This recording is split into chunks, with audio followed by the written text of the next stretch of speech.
Tonight's topic is short-term goals with real results, and Claudio is going to teach us. Thank you, Claudio, for being here.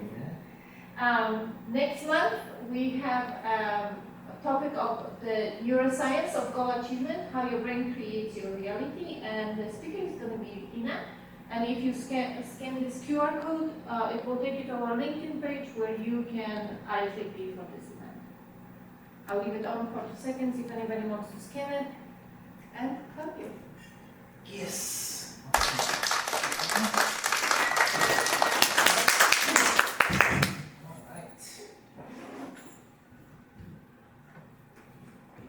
All right. Good. Hello, everybody. Thanks for taking some time out of your busy schedules to come join the community. This is part of why we do these things. So, I participated in the very first meeting that the Goals Alliance had 2 months ago. Really enjoyed the concept. Agnes had talked to me about creating this group, and I said, by all means, I think it's very valuable to have that.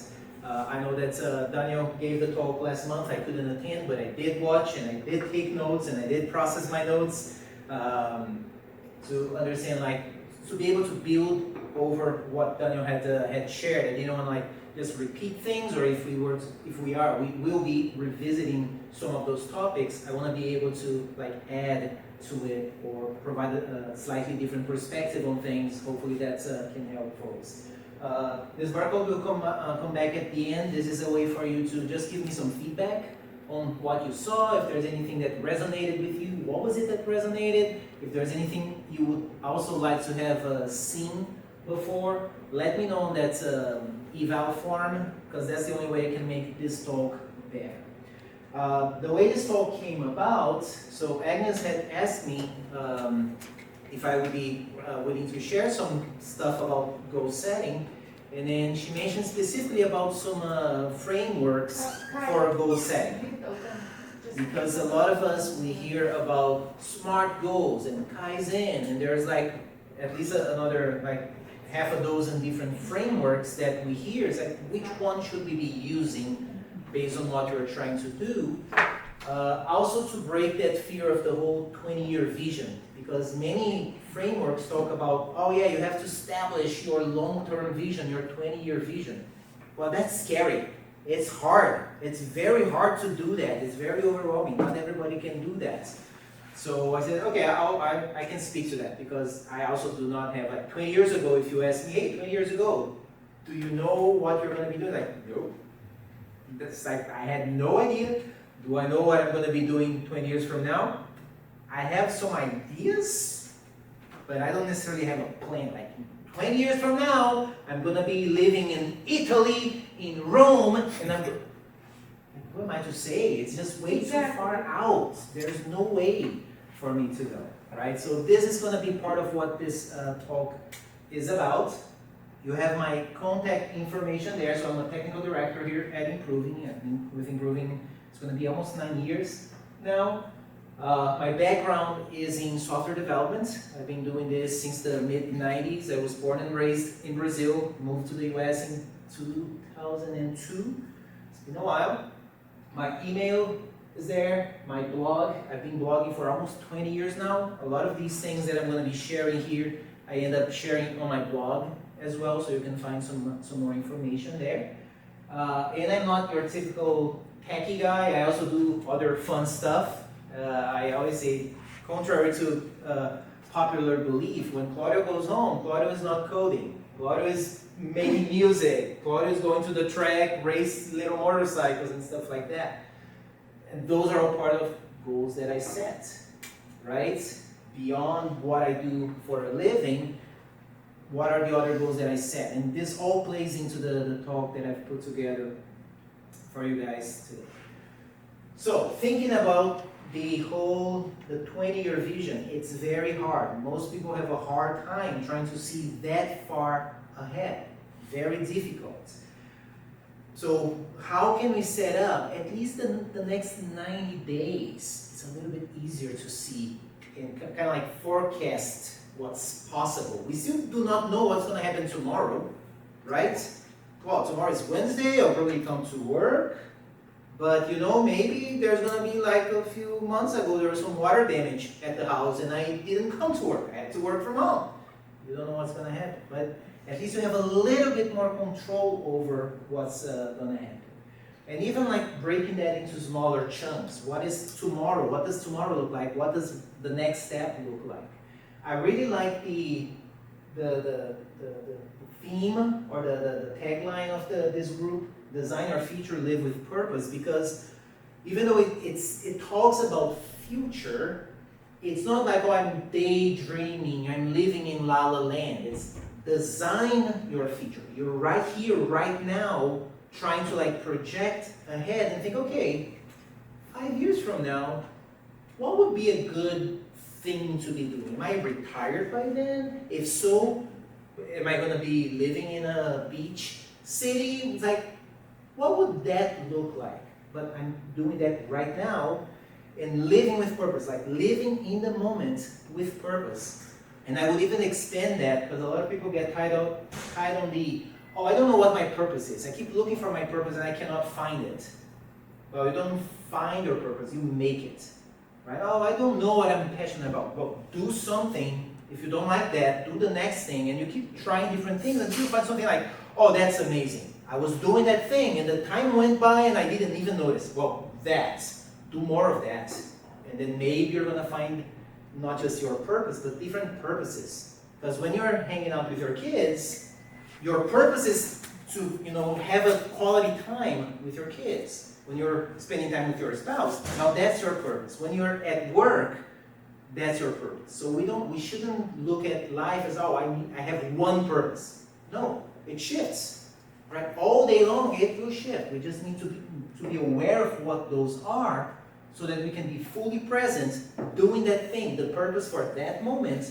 Are we in the moment 100%? Right?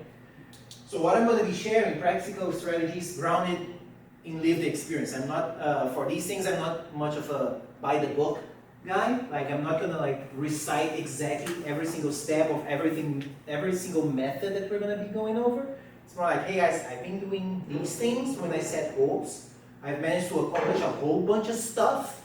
And then when Agnes asked me about some of the other frameworks, I'm like, she mentioned like 5 or 6. I said, 2 of them I know. The other 4 I've never heard before. So what I did, here's the tip. What I did was I went into ChatGPT, I had a conversation, I said, okay, this is how I approach goal setting, planning, execution, reviewing. I talked about my process. And then I said, okay, I'm telling you how I do these things. Tell me whether it fits and how it fits into all of these models. And then it told me, oh, in SMART goals, this is how it fits. In Kaizen, this is how it fits. In Whoop, this is how it fits. Like, oh, okay, so I guess I do these things. I just didn't know it was called like that. Okay? So it will come back in a little bit.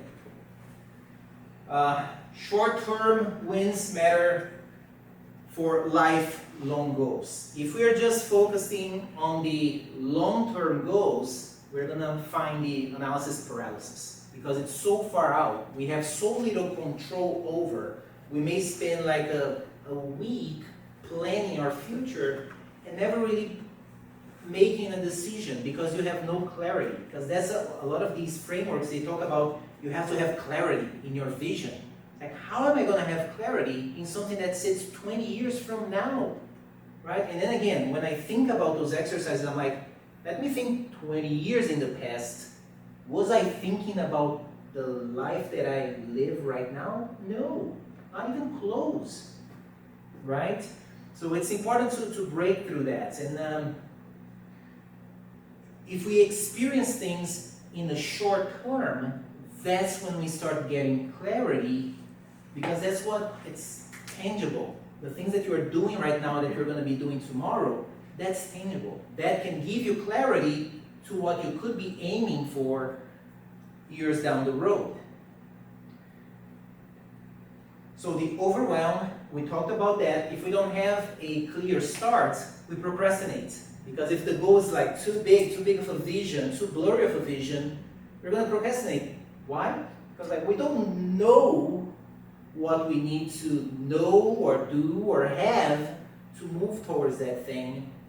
So it procrastinates. Like, I cannot do anything with that. If we take action, though, it reveals clarity. Once you start doing something, it's going to reveal clarity. So I've been using this analogy. Actually, Daniel, you mentioned something about like, I think it was about the tracking, how it works like as the GPS for your goals or something like that. I thought, that is great with one caveat. If you do not know how to drive, a GPS will not help you get in a car and get places. A good point. So that first step would be like, I need to get in the car and I need to just know that it's moving.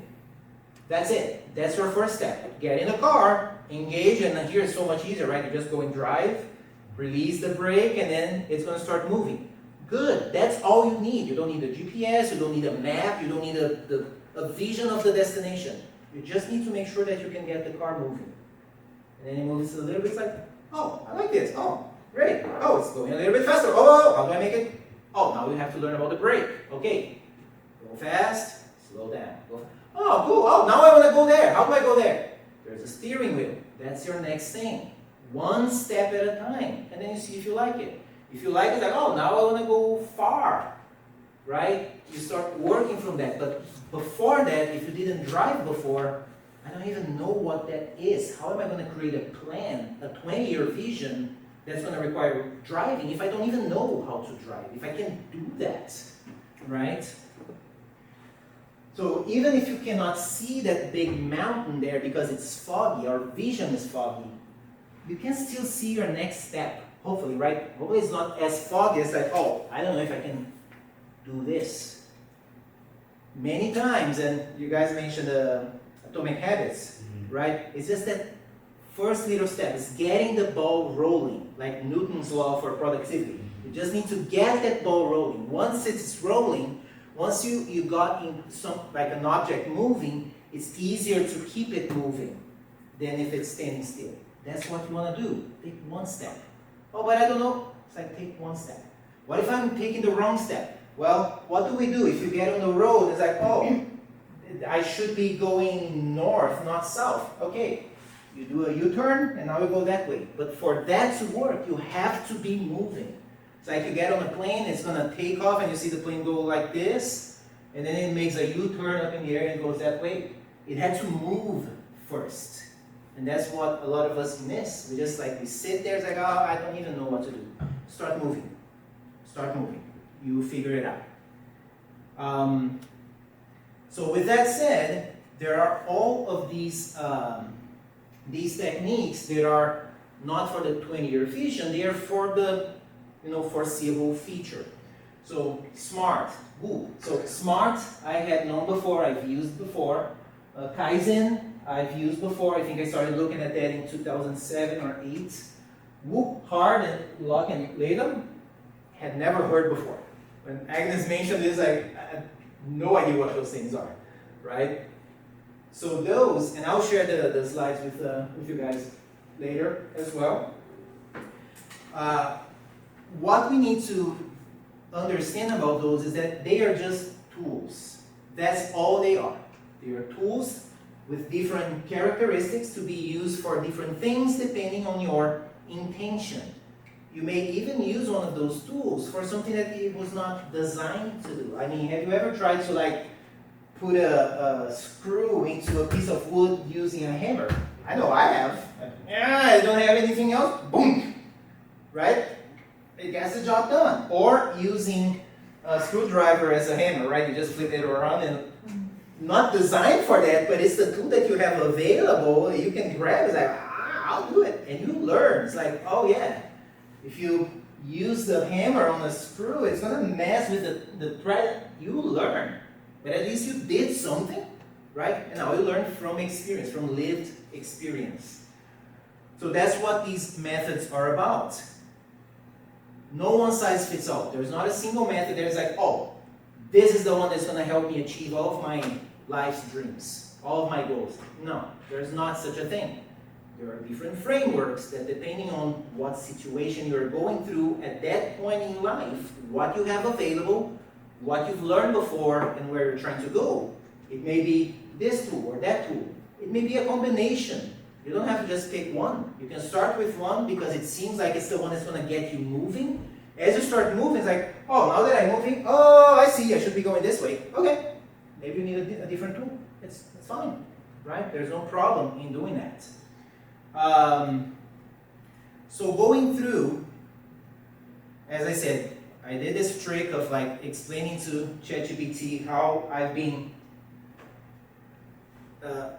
defining goals, planning, executing, reviewing them, and then it came back with the description of those models, and as it explained it to me, I saw an overlap. So I actually asked ChatGPT to create this image for me because I said, okay, all of these goals, they have some sort of overlap, like feedback loops. It shows up in at least 2 or 3 of those, right? Motivation through challenge, like is this thing too easy, too hard, just the right? Some of these goals, like at least 2 or 3 of them will bring that up. Specificity, like the clarity of the goal. 2 of them will describe that. Not the other ones, you don't have to be as specific. So like, oh, well, how are they different? Why some say you have to be very clear, while the other ones like, no, you don't need, because they're different tools, right? One of the things that I use, that it will come up because ChatGPT picked on that, a few years ago, almost 2 years ago now, I had this idea doing the exercise of like 20 years from now, where do I see myself 20 years from now? Like, okay, what am I doing now? Oh, I've been riding my motorcycle at the track a lot with a very aggressive style, you know, very cool, going fast. Am I going to be able to do that 20 years from now when I'm 67? Maybe not so much. It's like, maybe I can do less of that with a less aggressive style and a little bit slower, but maybe I still want to be on the bike, right? So it's an option, like, this is what I'm doing right now. This is a possible vision. I cannot tell for a fact, it's a possibility. Another one is, I like writing. Like, I've been writing like blog posts and articles and stuff like that for a while. Like, maybe I'm not doing enough of that right now.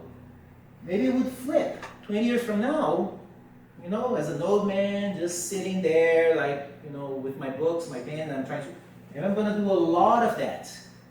But instead of going like, I don't do any of this right now, because right now I'm living this, I'm not going to do any of that, I'm going to wait 20 years to start doing that.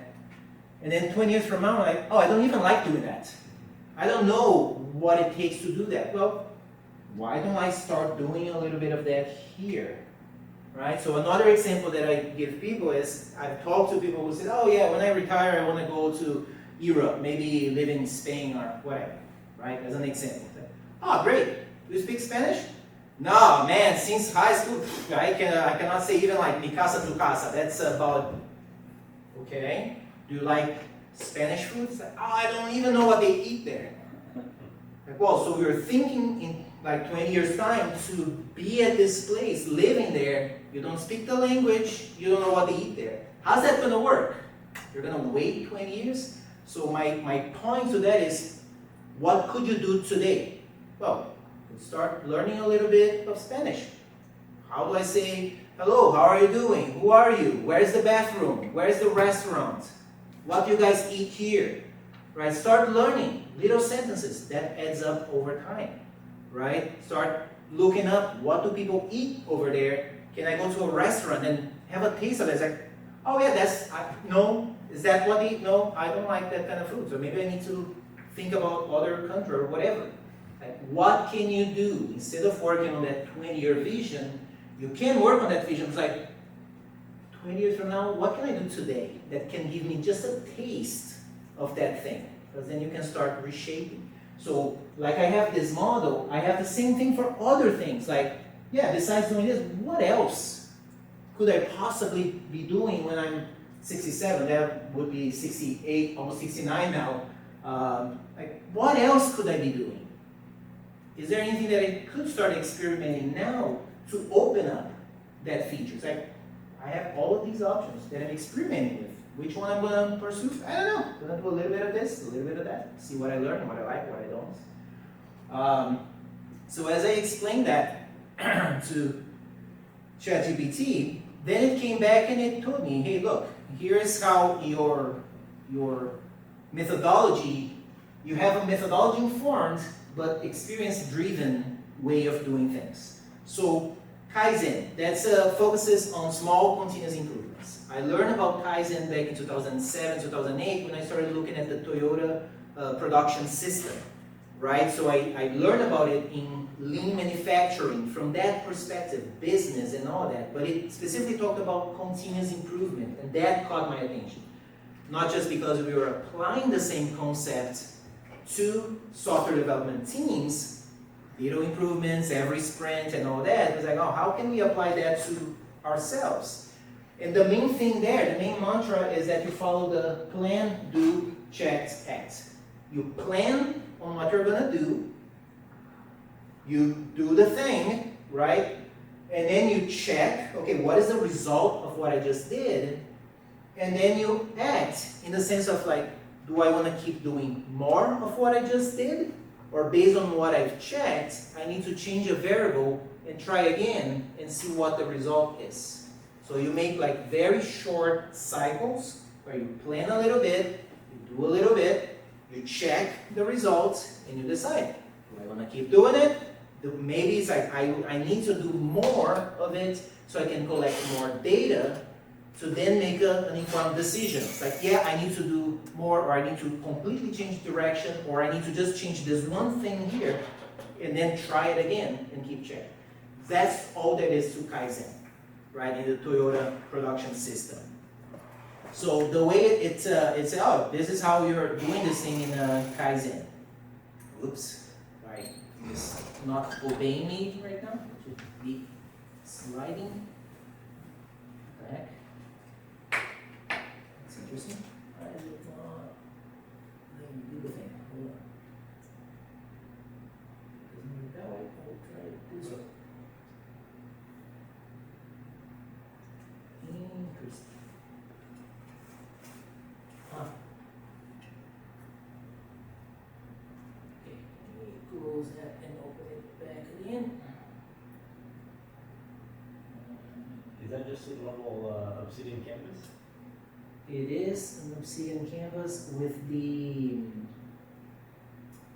advanced canvas plugin, which turns it into a presentation. That's pretty cool. I didn't know you could do that. Oh yeah, I've been using it for everything. Man. Here we go. Let's see the presentation. Go on back. There we go. Got it stuck.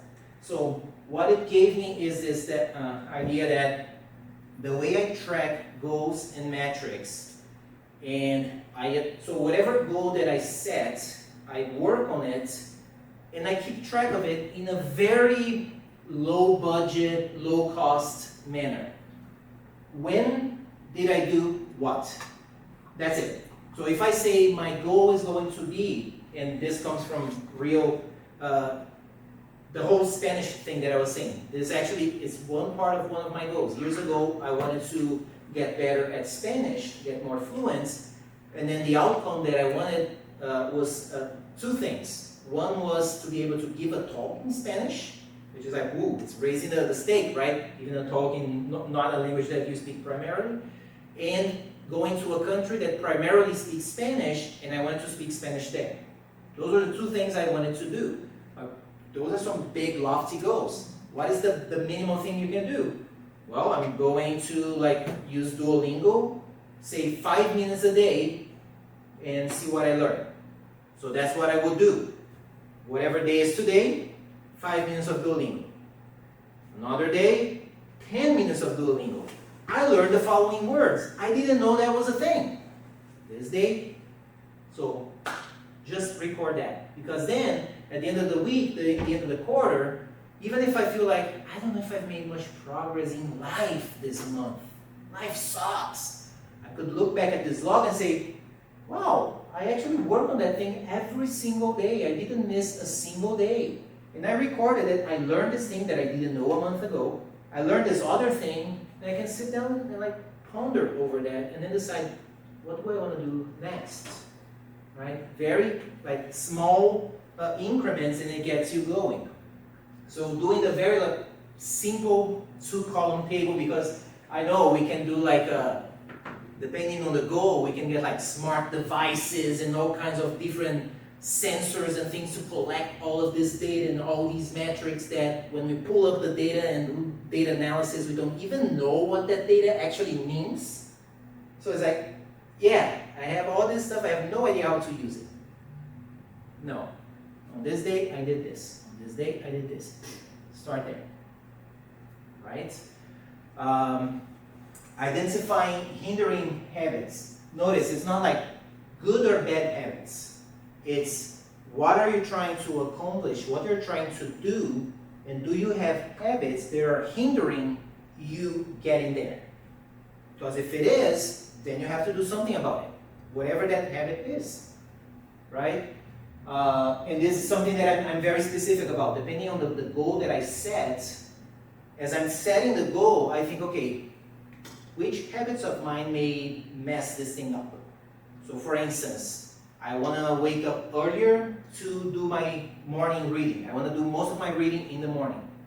Well, I have a habit of going to bed kind of a bit late every day. That's a hindering habit. So what are you going to do about it? You just acknowledge that. It's like, yeah, this is a habit that I have. It's going to be hindering that goal of mine. Is that goal important? If it is, dude, it's on you. You have to do something about it. Can we ask questions? Of course. How do you balance eliminating bad habits versus hindering habits versus building positive habits? Because sometimes they're different. So, we all have habits, period. Whether they are good or bad, it depends on what you're trying to achieve. Sure. Right? So to say, oh, that's a good habit. Why is it good? Right? I've had, what was the other day, I think, I don't remember who I was talking to, the person said, oh, I have this terrible habit of, and then the person, like, the thing that came out of the person's mouth, I'm like, why is that a terrible habit? Because in my mind, it's like, that would help me solve certain things that I can't because I do not have that habit. And the person perceives that as a terrible habit. So the thing is acknowledging, okay, what are the habits? Like, oh, I wake up every morning at this time without even waiting for the alarm to go off. That's a habit. Is it a good or a bad one? I don't know. It depends, right?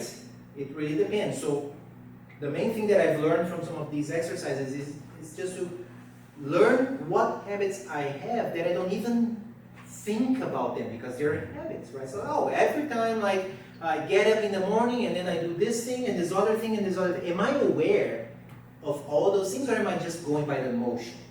Because once I know, yeah, every time like, I go to the kitchen and I see like if there's Oreo on the table, I'm gonna pick one. It's a habit. If it's there, I don't even think about it. It's like, maybe I shouldn't be doing that, right? Because maybe if my goal is to maybe drop weight or control calories, that's a bad habit. In that case, it's a bad habit. If that's what I'm looking forward. So that's the thing. It's like identify and acknowledge. Like list out what are the habits, the things that you do without thinking, and then you think about what are you trying to accomplish, and then based on that, okay, these habits are they hindering or are they helping me? Do I need to change in a way? Again, not I need to create a better habit, a good habit. It's like it's something to allow you to achieve whatever you're going after. Does that make sense? Yeah. Cool. Let's see. Oh yeah, the long range vision drawing, the 47 to 67. This is where it picked and said it's a Kaizen roadmap, where it's showing how present actions evolve toward a larger evolving identity. So the things that I'm doing right now, like, oh, I'm doing a lot of motorcycle riding,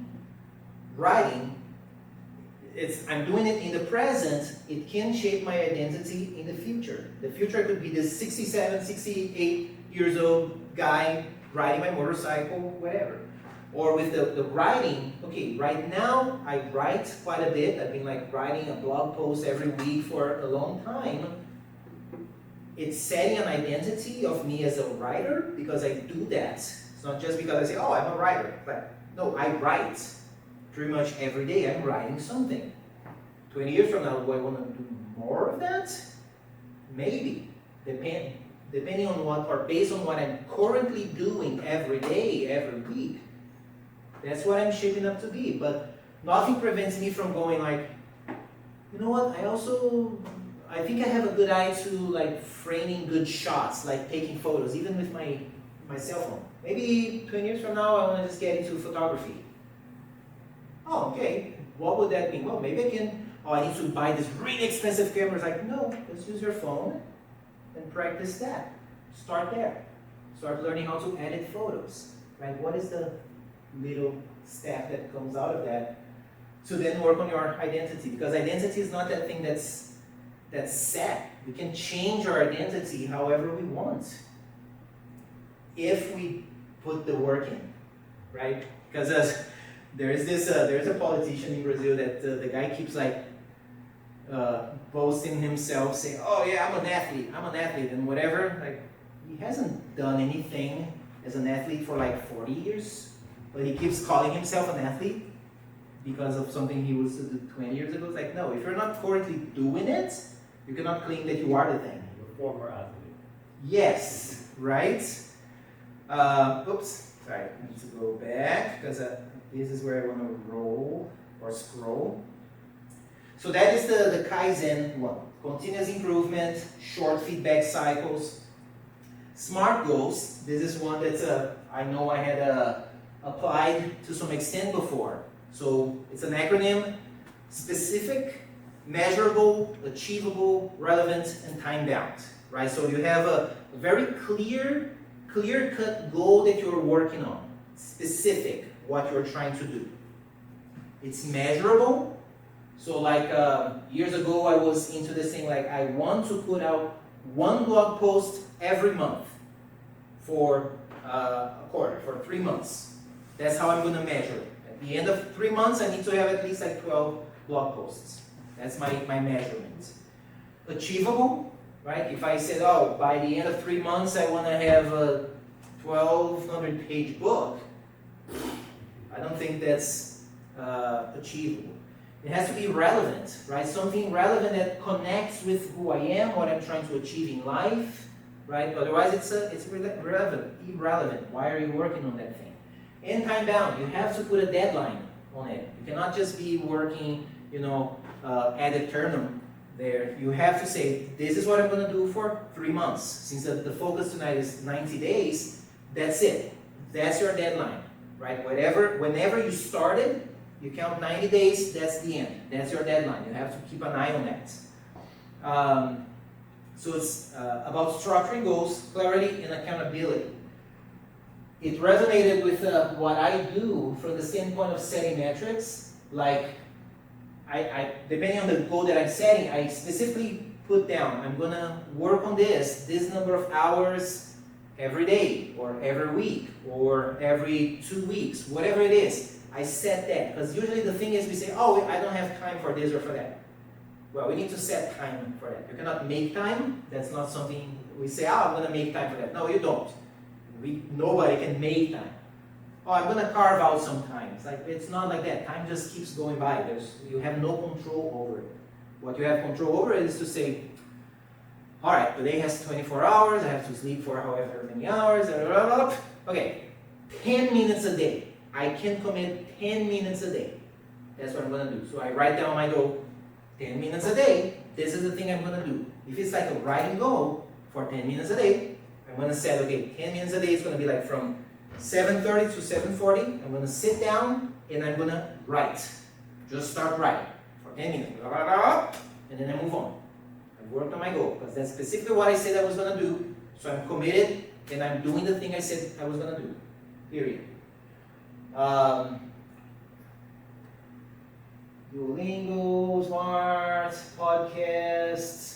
Yeah, specific, achievable. The thing with the Spanish, right? I said, I'm going to pick up Duolingo. I'm going to do the thing every morning for anywhere between 5 minutes to 20 minutes every morning. And I mean, I've been on Duolingo for the last 10 years, literally for the last 10 years. When I went to Spain 3 years ago, I'm going around, speaking Spanish, and my wife looks at me and is like, since when do you speak Spanish? She didn't know, right? Because I was most like with my microphone, my phone's in, and just like doing the thing. Next thing I know, after years of doing that, 5 minutes here, 10 minutes there, it adds up, right? And it just comes together. Setting the start and the end date. This is when I'm going to start. This is what I'm going to end. That's part of the specificity, right? You set those dates. List out obstacles. Like as you set the goal, ask yourself, okay, this is what I'm going to try to achieve. Do I have any obstacles ahead of me that may hinder me, prevent me from working on the thing? If yes, what are those things? If so, what are those things? And defining why the goal matters. Is there alignment between, and then here the way I talk to ChatGPT, I set my goals based on my personal values and the company's values. Because if I can set a goal that hits both, beautiful. So I don't live my life with a whole work-life balance. That term makes me cringe. I hate it. Right? I live life, and work is part of my life. And if I can have an overlap where I'm doing this thing that it sounds like work, but I'm doing it on my personal time, it's like, yeah, because it's just how I'm living my life.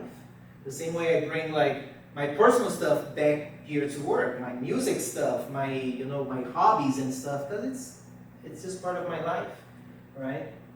So that's I also consider part of SMART. So SMART, very structured. Right, very structured way or framework to accomplishing that. WHOOP, wish, outcome. It's kind of funny, like all these frameworks are acronyms, right? Wish, outcome, obstacle, and plan. So this one, when it came up, it's a research-backed method to mentally contrast the wish with likely obstacles. Here comes obstacles again. The overlap that I said between frameworks, it shows up here. And then form an if-then to overcome them. I like that, like the wish. What do you wish to have? What is your desire, or what are your desires? Something that you want to pursue. What is the outcome from that desire? Like, I have a desire to share lessons that I've learned with people. It's what I'm doing here. It's one of my desires in life, right? It's one of my values, to make a difference. Hopefully, leave a legacy that others can say, oh yeah, I learned this thing and it was helpful because of this, that. It allowed me to grow. It's just part of what moves me, right? Parts of my wish. So what is the outcome? Well, I can create a talk like I'm doing right now. I can create a blog post. I can write a magazine article or whatever. Those would be outcomes. Obstacles, like what could get in the way of me doing that? Not having time, for instance, would be a problem. And then a plan. What is the plan to execute that? As I put it there, it gave me, you emphasize on listing challenges or obstacles, time, money, needing help. So that's very specific. Many times you say, oh, I really wish I could do this thing. It's like, why don't you? Because I don't have time. Well, how much time do you need to do the thing? Oh, I need like at least an hour every day. Say you have 10 minutes. What could you do with 10 minutes? Put a constraint. I love this, actually Tim Ferriss has this thing about like, whatever it is that you're trying to do, think about what you would do if you had only a third of the resources. Whatever the resource is. Money, time. Oh, you have, an hour to do this. What can you do in 20 minutes? You have 3 months to do that. What could you do in a month? You have $1,000 to do this. What can you do with 333? Right? It's like, put those constraints, because it's amazing. Like, when the mind thinks that we have everything available, oh, then it's too easy. When you say, no, you only have this much time or money, go. We get creative. Apply that to goals as well. Don't have an hour every day to do whatever. What can you do with 20 minutes? Oh, I cannot afford 20 minutes. Well, so maybe that goal is not so important then, right? You have to ask these questions and be, very honest with yourself. So I set those things. If I need money, maybe if whatever I want to do, I need money and I don't have. Well, I need $1,000. What can you do with 300? Right? Can you do something with it? And maybe you need help. It's like, okay, I have everything else, but maybe I don't have the knowledge to do this thing. Oh, maybe I want to do this mobile app thing, and I say, hey, Daniel, you do some mobile development. Can you help me? Right? And then I can share, like, here's what I'm trying to, this is my wish, my desire. This is the outcome I would like to have. This is an obstacle. I do not know how to do this. Can you help? That's what I'm missing. Right? So acknowledge those obstacles and then go look for how you could get it. Good. Accountability partners, that's huge. I know you guys talked about it last month. This is invaluable. I love getting with improvers and enlisting improvers to be my accountability partners because it does help you push things through, makes the work more approachable. And also when I work with accountability partners, I specifically tell them how I want them to help me stay accountable. I share with them my plans, like, okay, this is my plan, these are my obstacles, and this is where I think it could break down. So help me with that. Like if you see any kind of like blind spots, I told you where I think it can go sideways, that's where I may need some help. Right? So be upfront. Don't just have an accountability partner that will be calling you and say, did you do the thing? Did you do the thing? Did you do the thing? Like, that does not help. Just use an app on your phone to be buzzing. Right? Leverage, the human side of the relationship there. Again, it brought up my Spanish goal, like my wish to be more fluent, the outcome, be confident to give a talk in Spanish, travel to a Spanish-speaking country. Obstacle, inconsistent practice. Like, well, what if I don't practice every day? That might be a problem. Fear of speaking, right? It's hard to go speak to somebody who speaks the language natively, and then, as you start, like, am I saying this wrong? It's tough, right? And time constraint. Like, well, it takes time to do those things. So the way I tackled with the Duolingo thing, I said, 5 minutes a day. If I said this is a goal that's important to me, if I cannot have set 5 minutes a day to do that, I have bigger problems in life. I really need to revise my life. Inconsistency, well, the app thing actually worked because there's the whole keeping a streak. So, like most days, I would set myself up to do 20 minutes. The days I couldn't, because maybe I woke up a little bit later, it's like, oh, I don't have 20 minutes. I still have 2. It was enough to do one lesson, count it as a streak, so I did the work. I didn't skip one day. So it kept consistency, right, with the practice. So that worked out great. And having a plan. I'm going to use Duolingo, I'm going to listen to podcasts daily, just have it playing, like even at the time when I was working, I would just let it play. I'm not really paying attention, but the funny thing that happens with the brain is that when I would speak, it would come out the way I hear it, right? And what helped me here is like, the way I've overcome that is I've done that with English before. And people say that Spanish is so similar to Portuguese. I have to be able to do this. I've done it with English before, right? I've said so many bad things in English, like wrong, that I would say and people go like, did you just say that? Like, what did you hear me say? What does that mean? Right? It happens. So that was Whoop, what I got from Whoop. One quick question. Yeah. It mentions an if-then plan. Is that part of Whoop? And what does that look like? Like with obstacles? Yeah. If you run into this obstacle, what is the plan? Right? Are you going to do like the obstacle is the way, right? So you have an obstacle, okay, you bumped into that obstacle, what is the plan? Are you going to analyze the thing? Are you going to try to find a way to get over, under, around it? Maybe you need to take a few steps back to get a bigger perspective to say, oh, well, I see this obstacle, but if I take 2 steps back, I can actually see the bigger picture and I can find a way around it. It's in my interpretation, I didn't go like through the rule book about it, but this is my take. Like, if you run into that obstacle, then what? Are you just going to say, no, I'm not doing this anymore, this sucks. Just having a game plan. Having a game. It's like, no, if you've listed things as obstacles, there's a likelihood for them to happen. If they do happen, then what? You run out of time, you run out of money, then what? Right? I think if you are able to identify the obstacle, then the chances of it happening are very, very likely, because there's going to be obstacles that you didn't list that will happen. And their chances of them happening are less likely than the ones that are obvious to you already. Yeah. And if you've gone through that practice, right? Okay, the ones that I know could happen, you've gone through that practice of planning. It's like, well, now I've run into an obstacle I didn't think of before, but I've been through this before. Like, okay, it's something new. Then what? What do I do from here? Right? Excellent. Hard, heartfelt, animated, required, difficult. Emphasizes emotional connection. I really like this one. I like how it talked about visualization, necessity, and challenge. So they go beyond structure. So the previous ones we saw, it's very structured, right? The way you set the tasks, the time bound, and this and that. This one is more about how do you inspire engagement?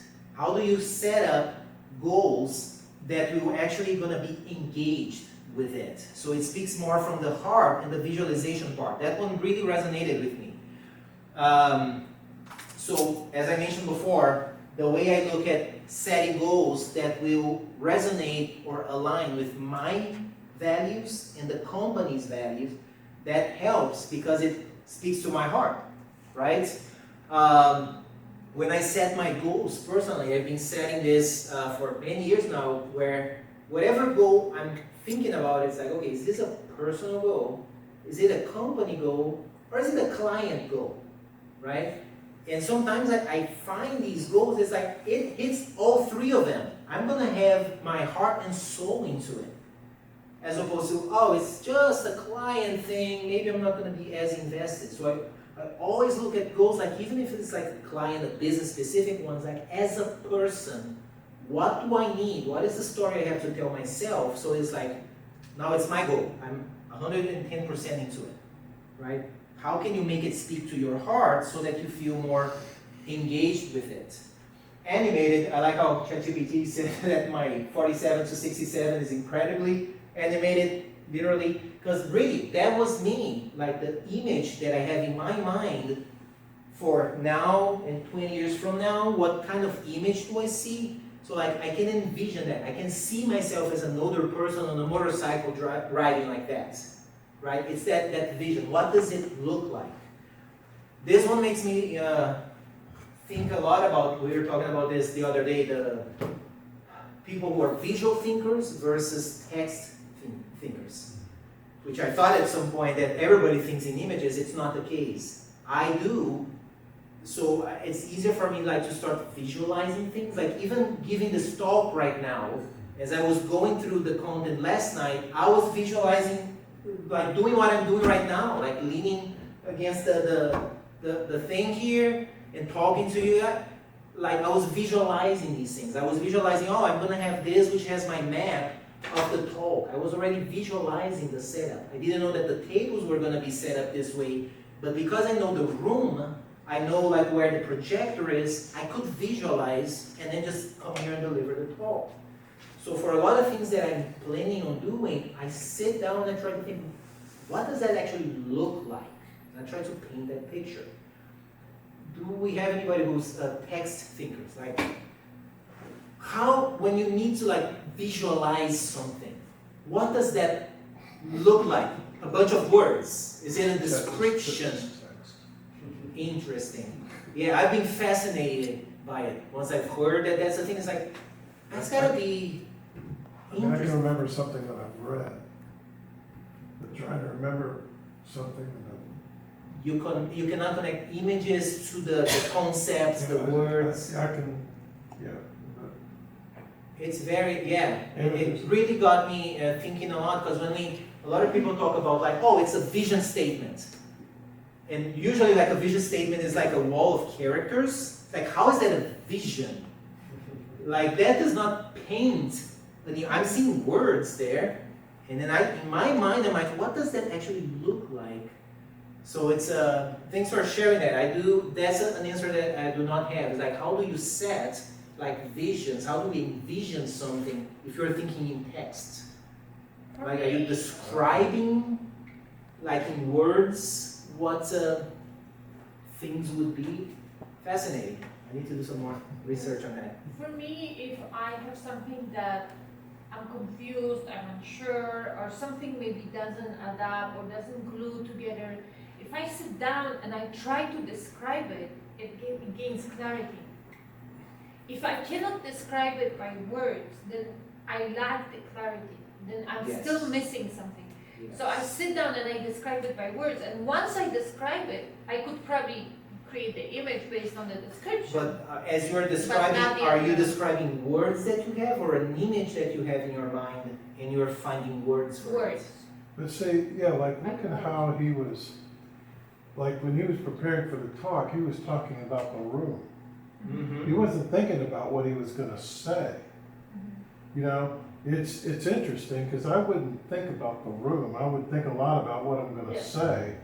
And Well, so there is a mix, right? So I'm Yeah. looking at the contents. I know the content that I want to put out, but I have a certain image.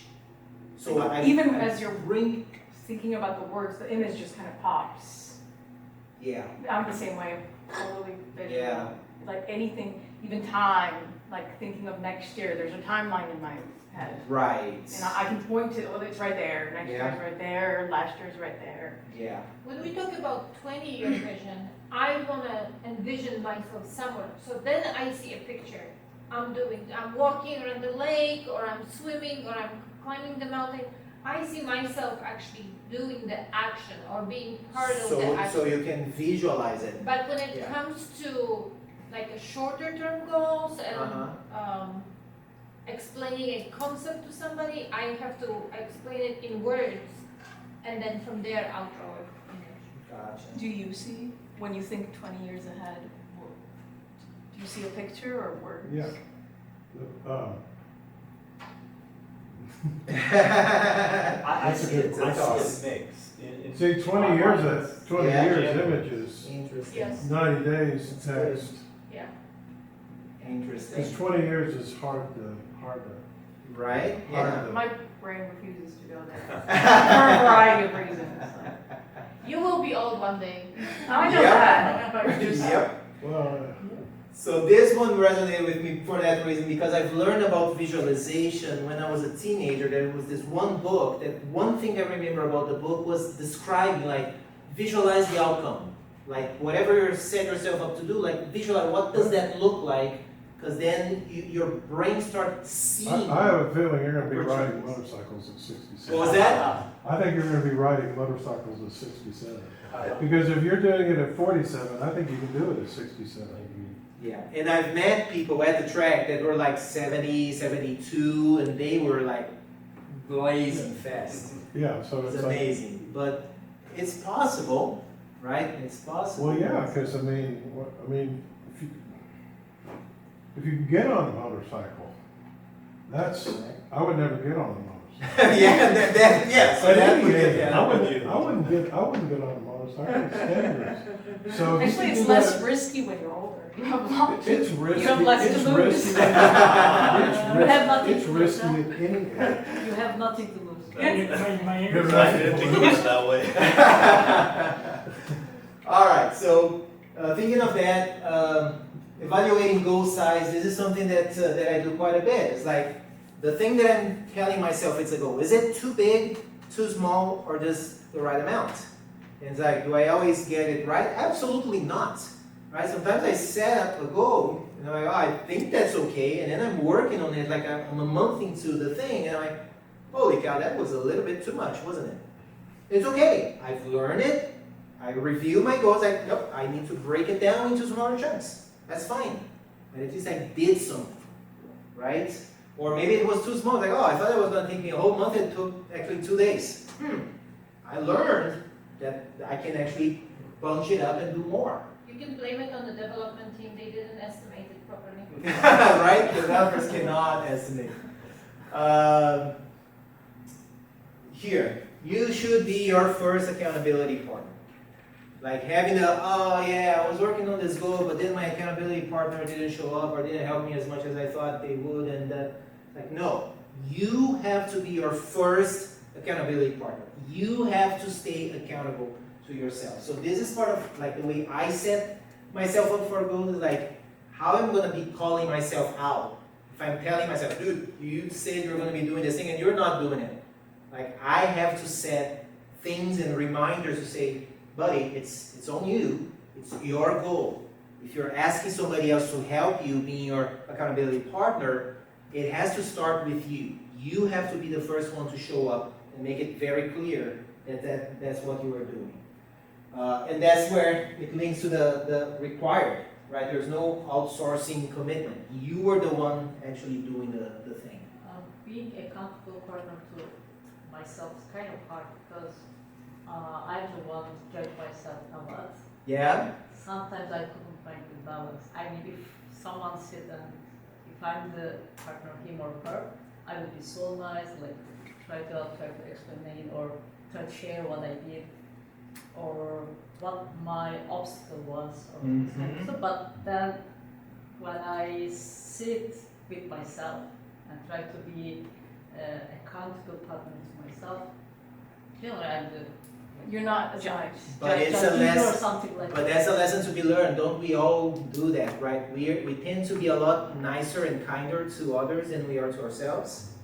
It's a lesson to be learned. It's like, yeah, you should not like judge yourself. You should like hear the facts, because that's the thing. Like when you're working with an accountability partner, you should like detach from feelings or emotions. Like, okay, this is what I did.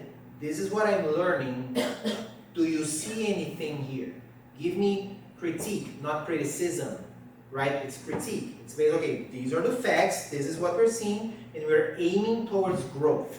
So based on that information, no judgment. It's like, okay, based on that information, maybe this is what you should be trying What's next the time. difference between critique and criticism?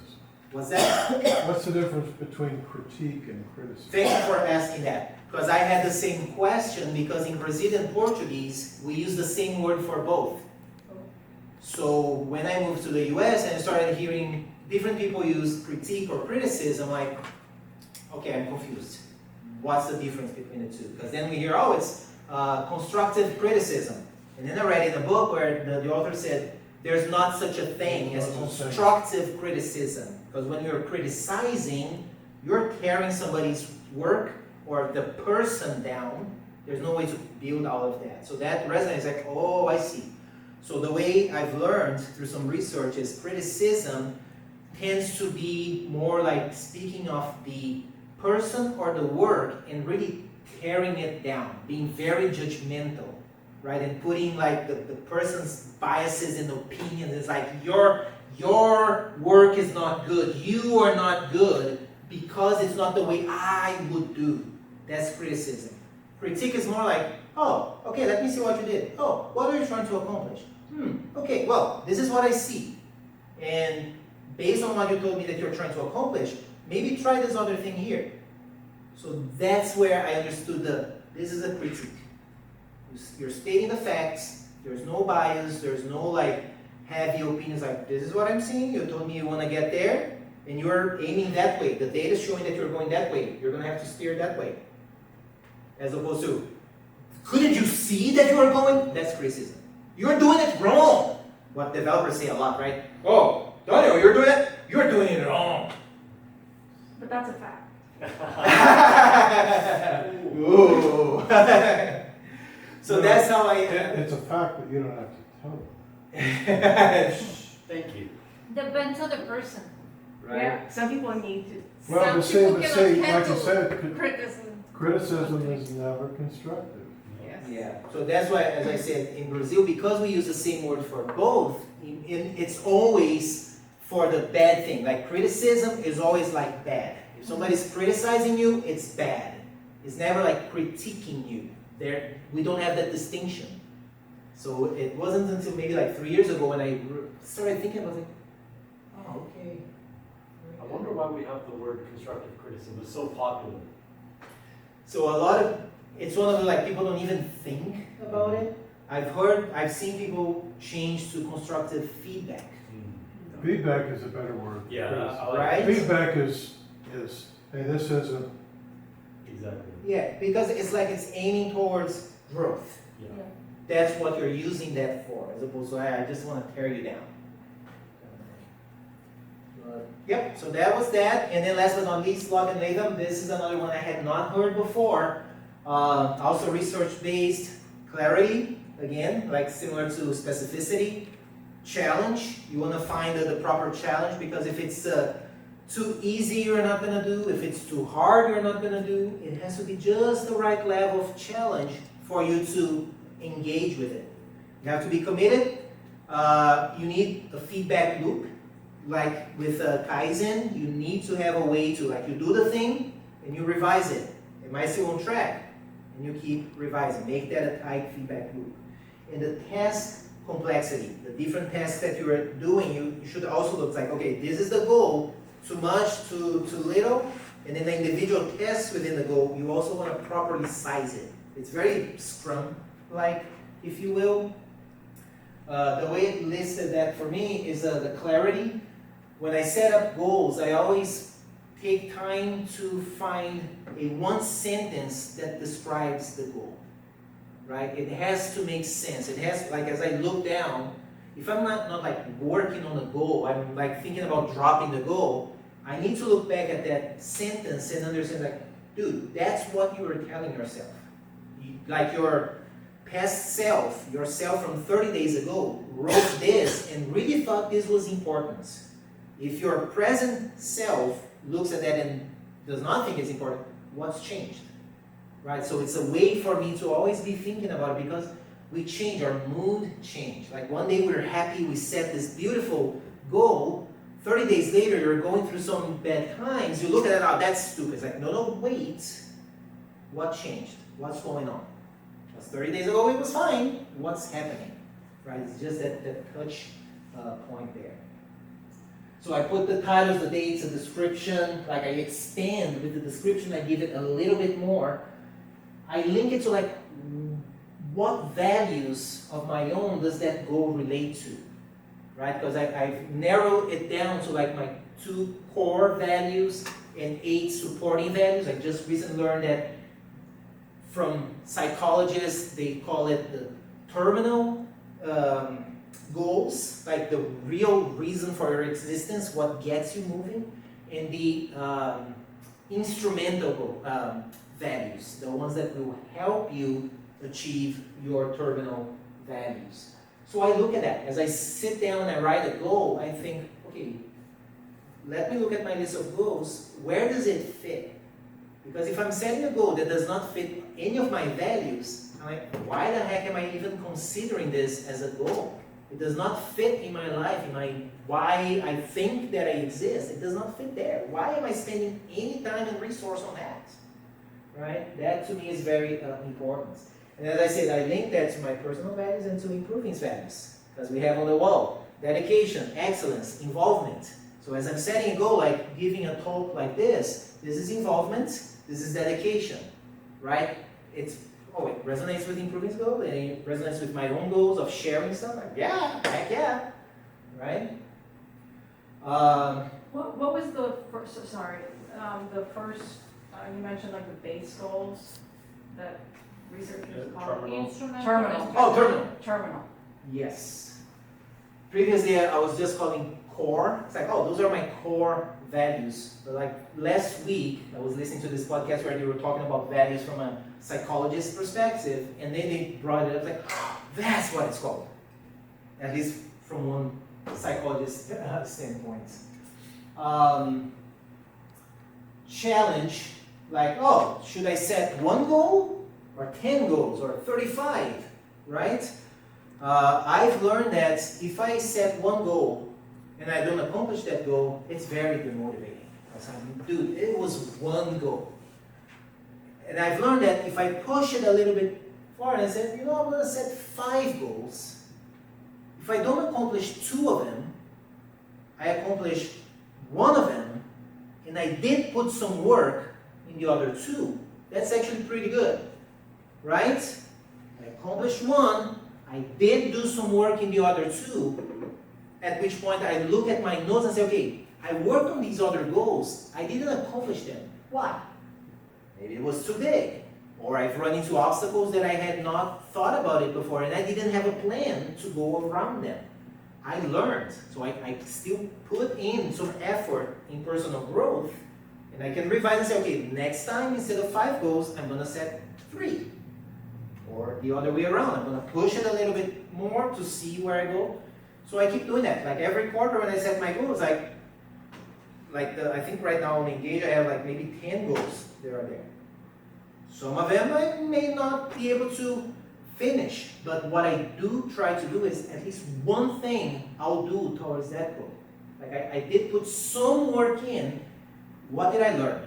Right now, what did I learn from doing that one thing? And sometimes it's like, yeah, dude, it was just the wrong time for that goal. It was just the wrong time, just drop it.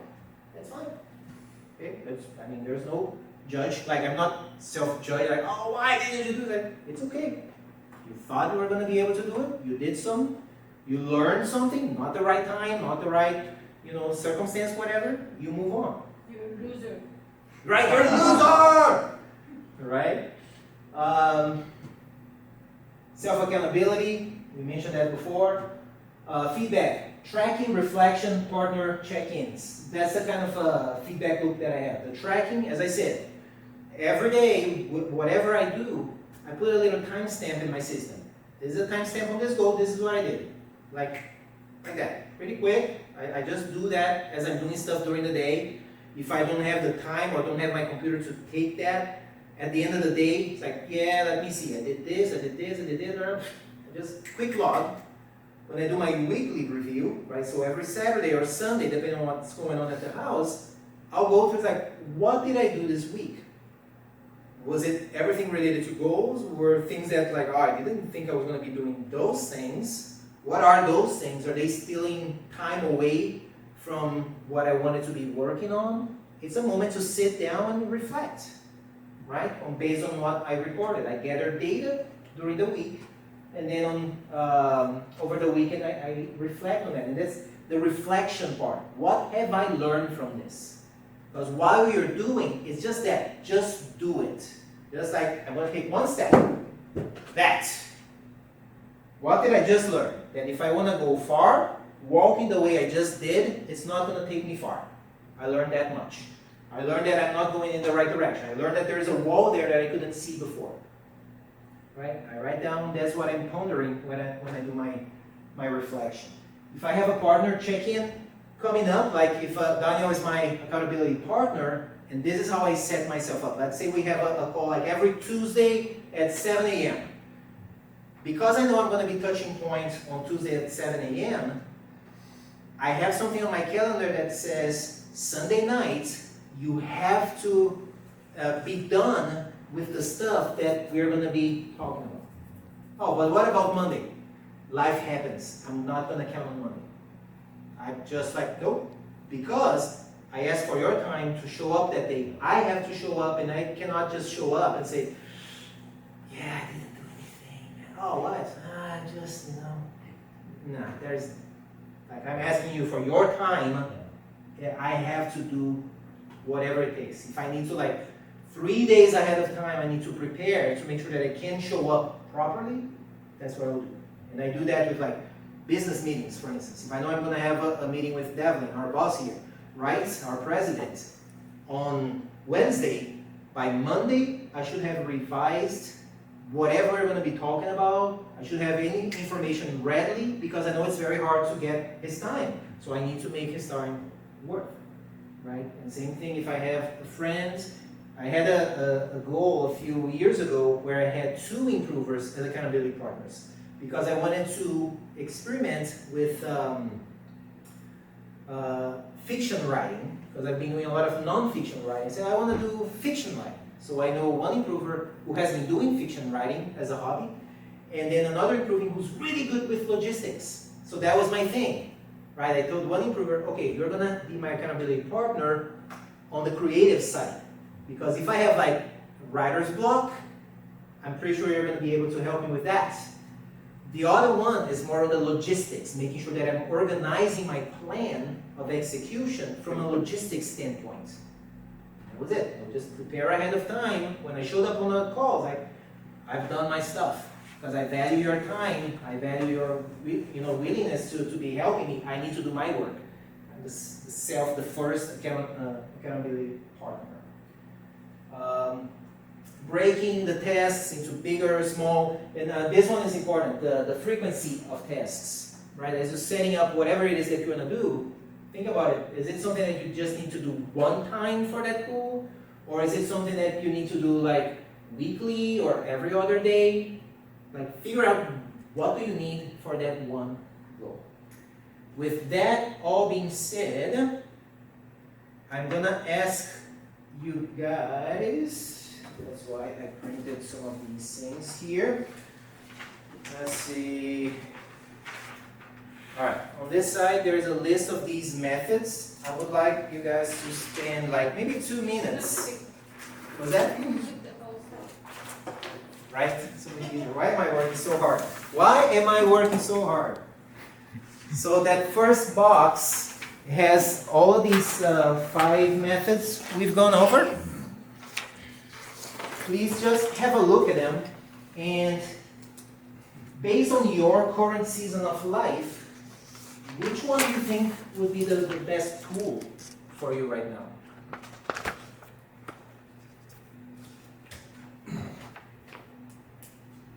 Wanting to try or have started trying?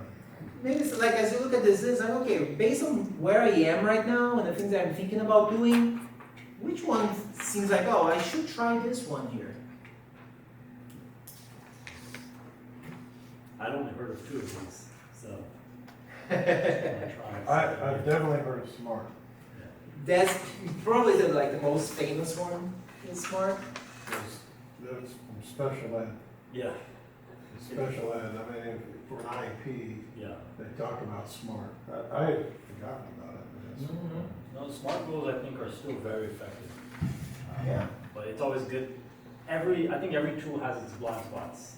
That's what I realized. You try to make SMART goals work for everything, and you realize, oh, it's not working the way I want. Yeah. With SMART goals, I had the same kind of like you, like I heard SMART, and I was like, not all of my goals can be SMART, I kind of was disregarding it, and then I looked at my goals, and I was like, well, most of them already have this falls Maybe into we should that create- category. We should create dumb goals to counteract SMART goals. Right.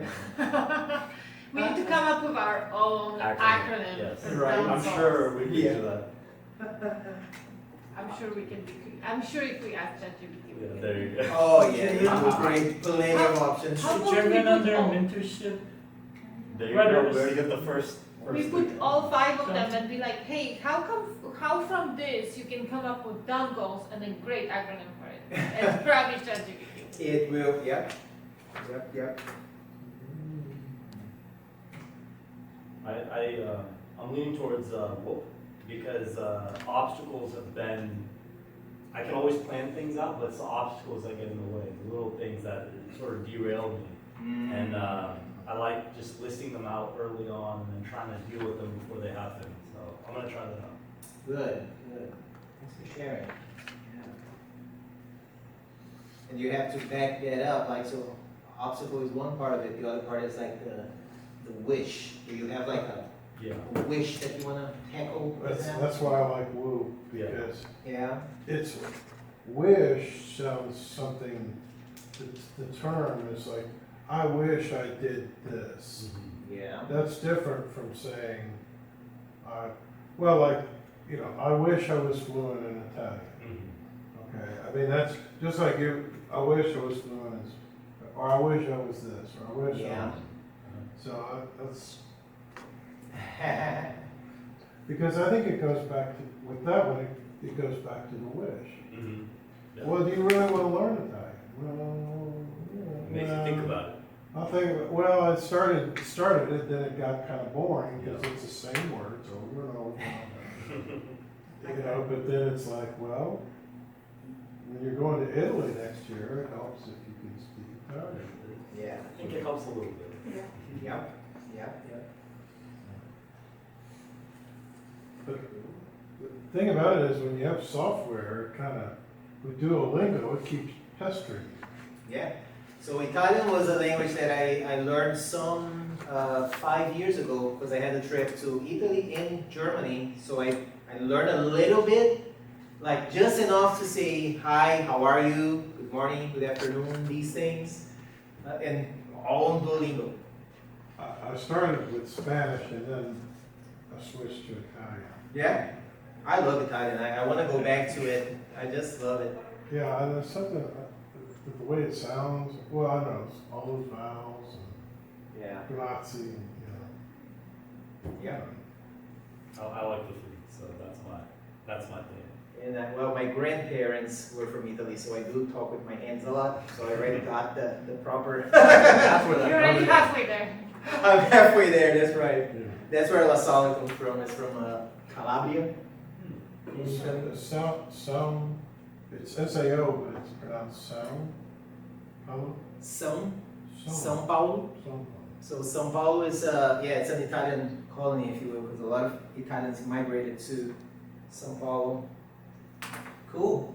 Who wants to share? Like, so Richard, you said you're leaning towards Whoop as well. Cool. Yeah, it's the simplest one. Sure, It sure. doesn't have hard, it's, Gotcha. Joanna, Kaizen. Kaizen? Yeah. There's a lot of resistance in me for setting goals. Uh-huh. So, and I would even argue, when you're mentioning the 20-year vision, that it's Uh-huh. very hard. So Yeah. it is very hard, but I would also argue that it's not always good to have that vision because I find it too constraining. I would prefer to be more open and kind of change as things change. And like you said, you would never have pictured yourself in this time and space. Kaizen seems more software development oriented because continuous, I've never heard the term, I've never heard the term Kaizen, but I have heard the term continuous development, continuous improvement. It's very. That's where it came. So the whole See, I see. continuous improvement that came through Azure, through DevOps and all that, it has See, I its see. roots in the Toyota production system. That's where Kaizen comes from. Well, yeah, it actually comes from the Japanese word. That's what- Mhm. Yeah. I didn't Yeah. know that. There you go. There you go. I like it. For me, it would be hard, and I honestly, I circled two others, because like my brain was thinking it. But Yeah. then when I thought about it, I thought about the goals I have right now, they're all somehow emotionally driven. Mm. Every single one of my goals, it has some kind of an emotion attached to it and some Yeah. kind of a need attached to it. They are all necessities. So I look at it and I'm like, if I don't do it, if this doesn't happen, then in some way my life is gonna not be fulfilled. I will be unhappy, or I will continue pursuing it maybe in some other way. So there's that necessity that is attached to it. And then a challenge is because not one of my goals is easy to do. Not one of them is easy to do. Like, in a sense, not one of them are easy for me to do. Like, I dance, and so going to dance 3 times a month should be easy, but like last month, I didn't go to dance once. And then there's gonna be months where I go to dance 10 times, right? So not one of them is easy, and the reason why none of them is easy is because if they're easy, then they're like useless to me. Like, I don't find the challenge. I Yeah. need to have the challenge. So as much as I marked the local LATAM, because I was thinking like moderately challenging and specific. All my goals are specific and all my goals are challenging. And then I marked the Kaizen because I wanted the long-term growth through building new habits, 100%, kind of following the life vision. I realized that I like it or not, I more connect, like my current goals, the way I wrote them, connect with the heart. Beautiful. Yeah, thanks for sharing. I love it. Love it. Okay. Kaizen? Yeah. Nice. And you know, these something that's spoke to me analyzing these methods is that some of them are very much like methodic, like data oriented, like SMART, Kaizen. It's very much like you do the thing, you collect data, you review, you plan, you keep moving. Depending on where you are in your season of life, data is not what's going to cause behavioral change, right? You can tell somebody who smokes, hey, you know, smoking kills 80% of people and whatever. It may not trigger behavior change. It may be that, oh, your daughter died because of smoking, or you had a very close brush with death because of smoking. It's like, whoa, you felt something in your heart. That's going to trigger behavior change, right? So what is the kind of goal that you're working on? Do you need the data? Is it the methodical, or is it something to get engaged with it? You have to feel something to actually do the thing. That's why, and then I like the option of just picking and choosing. Like as I look at my goals, there is a goal that I'm applying Kaizen. There is a goal that I'm applying Whoop. Now that I know that's what it's called, it's like, yeah, that's what I'm doing. I'm going from my wish, looking at the obstacles. So for that goal, that's what I'm using. That's fine. You don't have to, it's not one size fits all. Also, if the goal is long-term goal, like, I don't know, owning an airplane, right? You would need to collect the money, you would need to learn how to fly, you would need to have a place to store it, and so on. That would be a long-term goal. Then you may need to apply different methodology to it versus I want to clean up my closet. Yep. That There you would go. be more of a, I want to do a little bit and rebalance, and do a little bit and rebalance, right? 100%. Excellent. All right, cool. Let's move on, because now we're going to see a slightly different method. Because we need more frameworks and more methodologies. So just as I started preparing for this talk, this video comes up of an interview with an author of a book, and this is the book, Tiny Experiments. It was a 9-minute long video. I watched it and it's like, yeah, that's exactly how I accomplish a lot of my goals. So I got the book, I read through it, it's like, yeah, this describes pretty much, you know, most of the stuff that I do. I did the same thing with ChatGPT, where I gave it the PDF of the book, it summarized the book with the main points, and it showed like, where does my approach of doing things fit with what's talked about in the book. It's like it checks every box. Like, okay, we are absolutely on the same page there, and it also related to the other methods because they all complement each other. Tiny experiments, the idea, it's a slightly different way to tackle it. Less planning, more exploring. It's less time spent plan, what about this, and plan. It's like, do less of that and just go and do it. Explore. Like it. Right? Just go out and explore. But not like willy-nilly and you just keep going, you know, and getting lost. It's like, explore, what did you learn? Explore, what did you learn? Are you leaving a trail where you're exploring? Right? So you do a little bit of planning to think about, like, why do I want to get into that jungle to explore? Like, you do a little bit of planning and then you go, right? And then you adapt, you explore, right? You get curious, like, oh, I was thinking of going there, but hold on, let me see that thing. Oh, can I leave a trail here? Oh, okay, okay, go back. Like, it's very like agile in that sense, but that's the way to do it. Start messy. Like, because a lot of times you're like, oh, I'm not gonna start working on that thing because I need this, I need this other thing, and then we keep waiting for that perfect moment, and perfection is point in time. Something that's perfect today is not gonna be perfect tomorrow, period. Right, so we have to acknowledge that. So don't wait for the perfect thing to have all of the resources, the time, and just do it, freaking do it. Whatever the first step, even if it's messy, it's all weird, out of shape, do it. And then, you know, balance, right? We create balance by becoming unbalanced. That's how we walk. We get unbalanced, and then we create balance, moving the other leg. That's how we should approach doing these things. Refine through action. Use curiosity, not certainty. That's the other thing. A lot of times we don't pursue a goal because we are uncertain. Like, am I going to succeed? What if it goes wrong? Well, we cannot be certain And if you don't have, oh, I need clarity. Oh, but I don't have what I need to find clarity, so then we don't do it, right? Because it's outside of our control.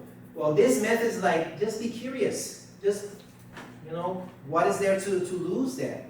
Someone told me something interesting on that topic is actually my accountability partner. I was telling them the more important my goal is, the less likely I am to focus on it. Because I procrastinate. It's so important, I'm afraid of failing. And something that sort of was like a breakthrough for me was this concept of like playful work, where you're not trying to just get it done, you're just trying to have a good time. And so that, I flipped it upside down, and that was actually really effective for me. 100%. Procrastination, like this author has a really good way to articulate procrastination. She talks about applying, and procrastination is related to 3 things. She says the triple check. Head, heart, and hand. So why do we procrastinate? Maybe because in the head, you know what it is that you have to do. You just don't want to because you know you're going to get bored doing the thing. So it's really just a in your head thing. Heart, you're not invested into the thing. It does not speak to your heart. That's why you're pushing it aside. Hand, maybe it's like, I know what I need to do. I would love to do that, but I can't. I do not have the skills. I do not have the training. I do not have the resources. So which one is it? So she traced it down. It's like procrastination is a signal that we get from our brain that's like, yeah, you should be doing the same. You should be doing, why are you not doing the same? And it may be one of these things. Like, I would love to, but I don't know how. I'm afraid to ask. It's also a cultural difference between European culture and American culture. When I would be in a project when I lived in Europe and I would get in a project with Americans were sitting there and we didn't even know what we were doing. And they're like, okay, let's start tomorrow.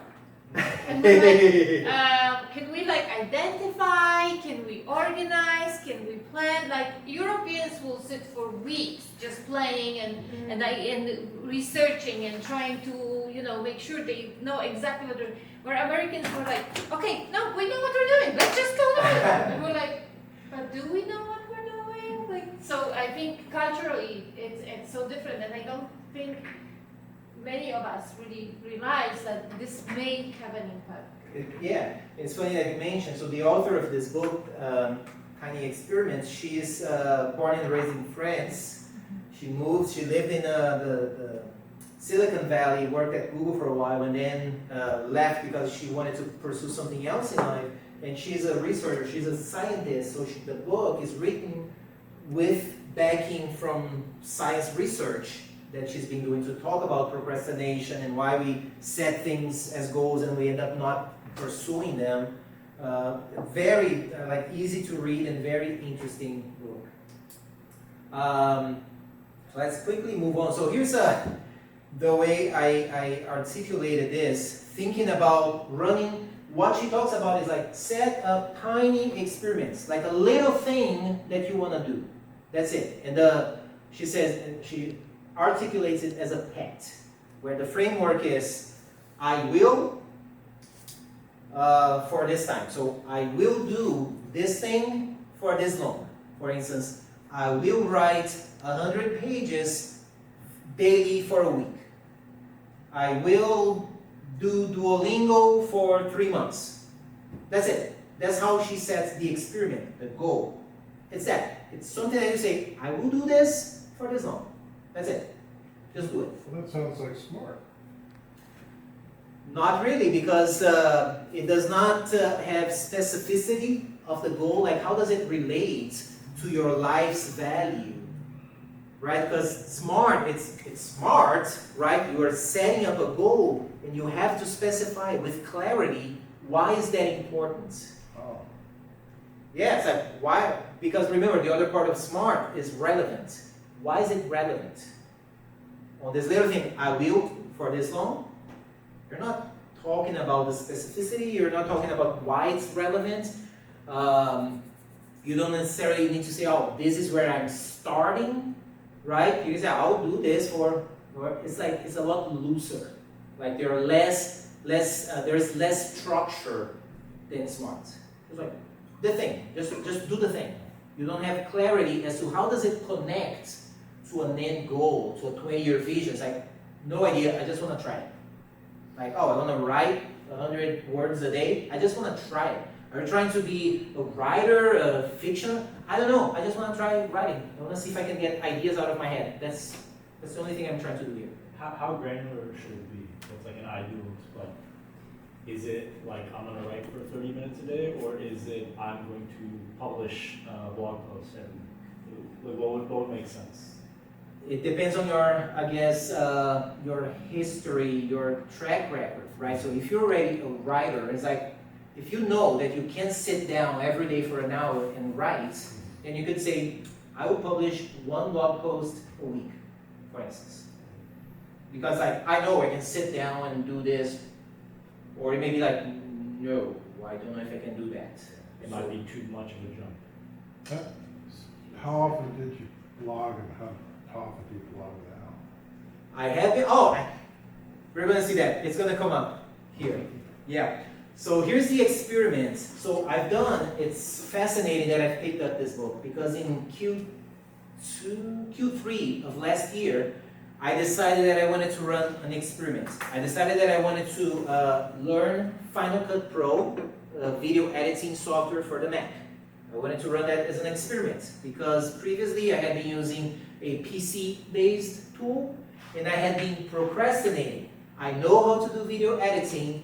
I like doing it for the kind of projects that I do, but I didn't have the skills in that tool, so I kept procrastinating, which became a problem because my old PC cannot handle videos anymore. And I'm like, oh, I need to do the thing. So that's where procrastination came from, the skill. I said, that's going to be my experiment. So in Q3 of last year, I'm like, I'm going to spend the quarter watching a training course and trying to do some minor edits in some homemade videos to just practice the thing. As I'm doing that, here comes an opportunity to create videos for my clients, because my client was going to be going to a trade show, and they're going to have a TV, and they needed something playing on the TV. I said, well, I guess I can create some videos of the app and do some call outs and stuff and have it. Right? That was another experiment. So I had the first experiment of just learning a little bit of the thing. Now I'm going to experiment with doing this thing.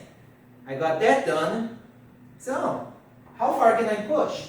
I had been thinking of, what other medias can I use to share stuff that I've learned? So I've been sharing with people like how to be better readers, right? How to cater your book recommendations and the books that you've read and all that. I'm like, I'm going to create some YouTube videos. I want to experiment with that. I didn't even have like a proper background or proper lighting or proper microphones. I don't care. I just want to hit record and try the tool here to see what I learned. That was another experiment. Then I'm like, I'm going to run another experiment. Now I'm going to do some music videos for my own music using the tools that I just learned. Again, is this going to get me signed with some music producer, label? Yes. Yes? It will. It will? Thank you. Are you signing me? Yeah. No, we don't want to lose him. Right, so then again, that was yet another experiment. Then it gets to blogging. Towards the end of the year, I looked at, I do track the time that I spent on things that I do want to be aware how I'm spending my time. So for instance, it's important for me to make sure that I put my daily reading like non-stop. It has to be consistent. So I track. If I'm reading, I'm tracking. Just to like pull up every week, usually I pull up and say, last year I had said like 30 minutes a day on average. So I always look, over the last 30 days, have I read 30 minutes daily? If I see that, it's like, good. If I don't see like, okay, on the weekend I'm not going to do this other thing, I'm going to sit down and I'm going to read, period.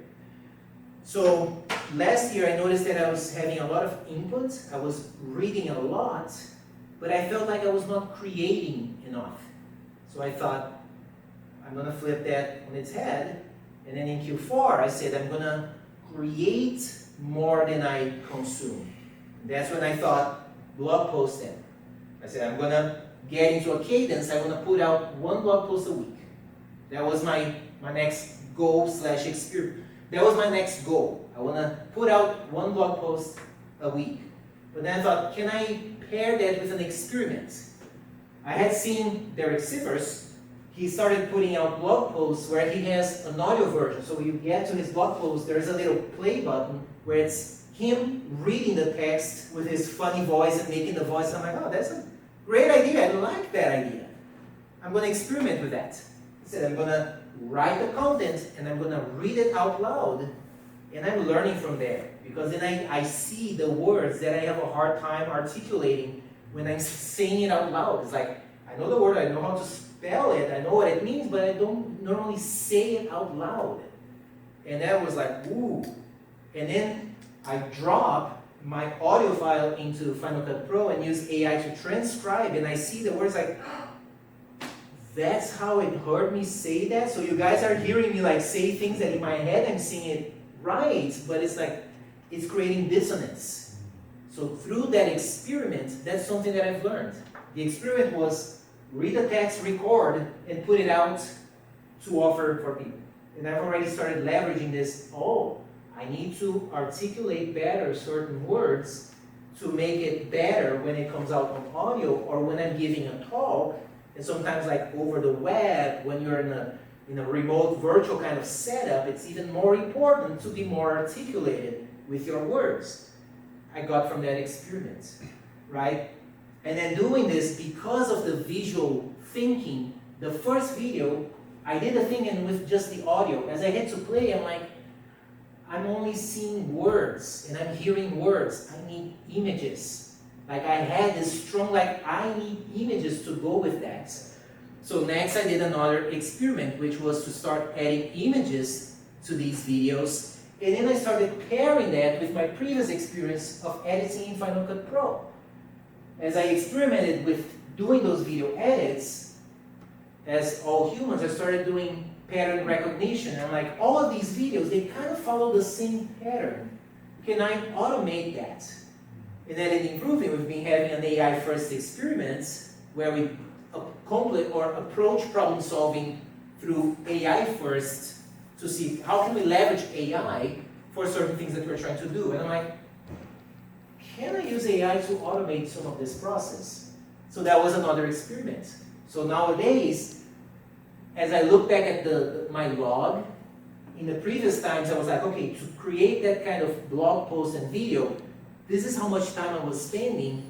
And some of those tasks are like, oh man, I like putting out that content, but there are parts of the process that's like, oh, that's just busy work that I don't enjoy. I'm automating as a result of another experiment that's like, oh yeah, now most of this stuff is automated. Even like the generation of quotes and stuff like that, using AI, I just give it the quote and then it gives me the little thing that I dropped somewhere in the folder and it knows how to create the project for me. And I just hit render on the other side. Right? It's a succession of experiments, piling them up. So that's another thing. As you run these experiments, again, it's just a little something. This is what I'm going to do. I'm going to create a video that I'm going to say it out loud, and that was it. That was the experiment. What have I learned from it? What am I going to try next? What am I going to learn next? So when I started the experiment, I didn't start with am I going to be successful? Am I going to achieve my... No. It's more like, what am I going to learn from this? You do the thing, and then you ask, what have I learned?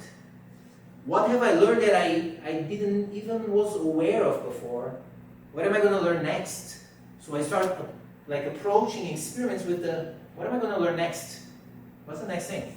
Right? Where is that going to take me? I don't know. But I'm learning things, and I'll keep pushing like that. So the next activity on the next box there, write down like 2 or 3 things that you've been thinking about trying, thinking from the standpoint of an experiment. What would that be? Now thinking from this perspective, something that you've been thinking about trying.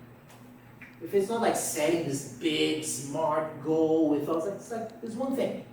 I will do this thing for this long. think about it like a couple of minutes and then write down the second box there, tiny experiments. See what comes out. And think like a scientist. What might you learn from that experience?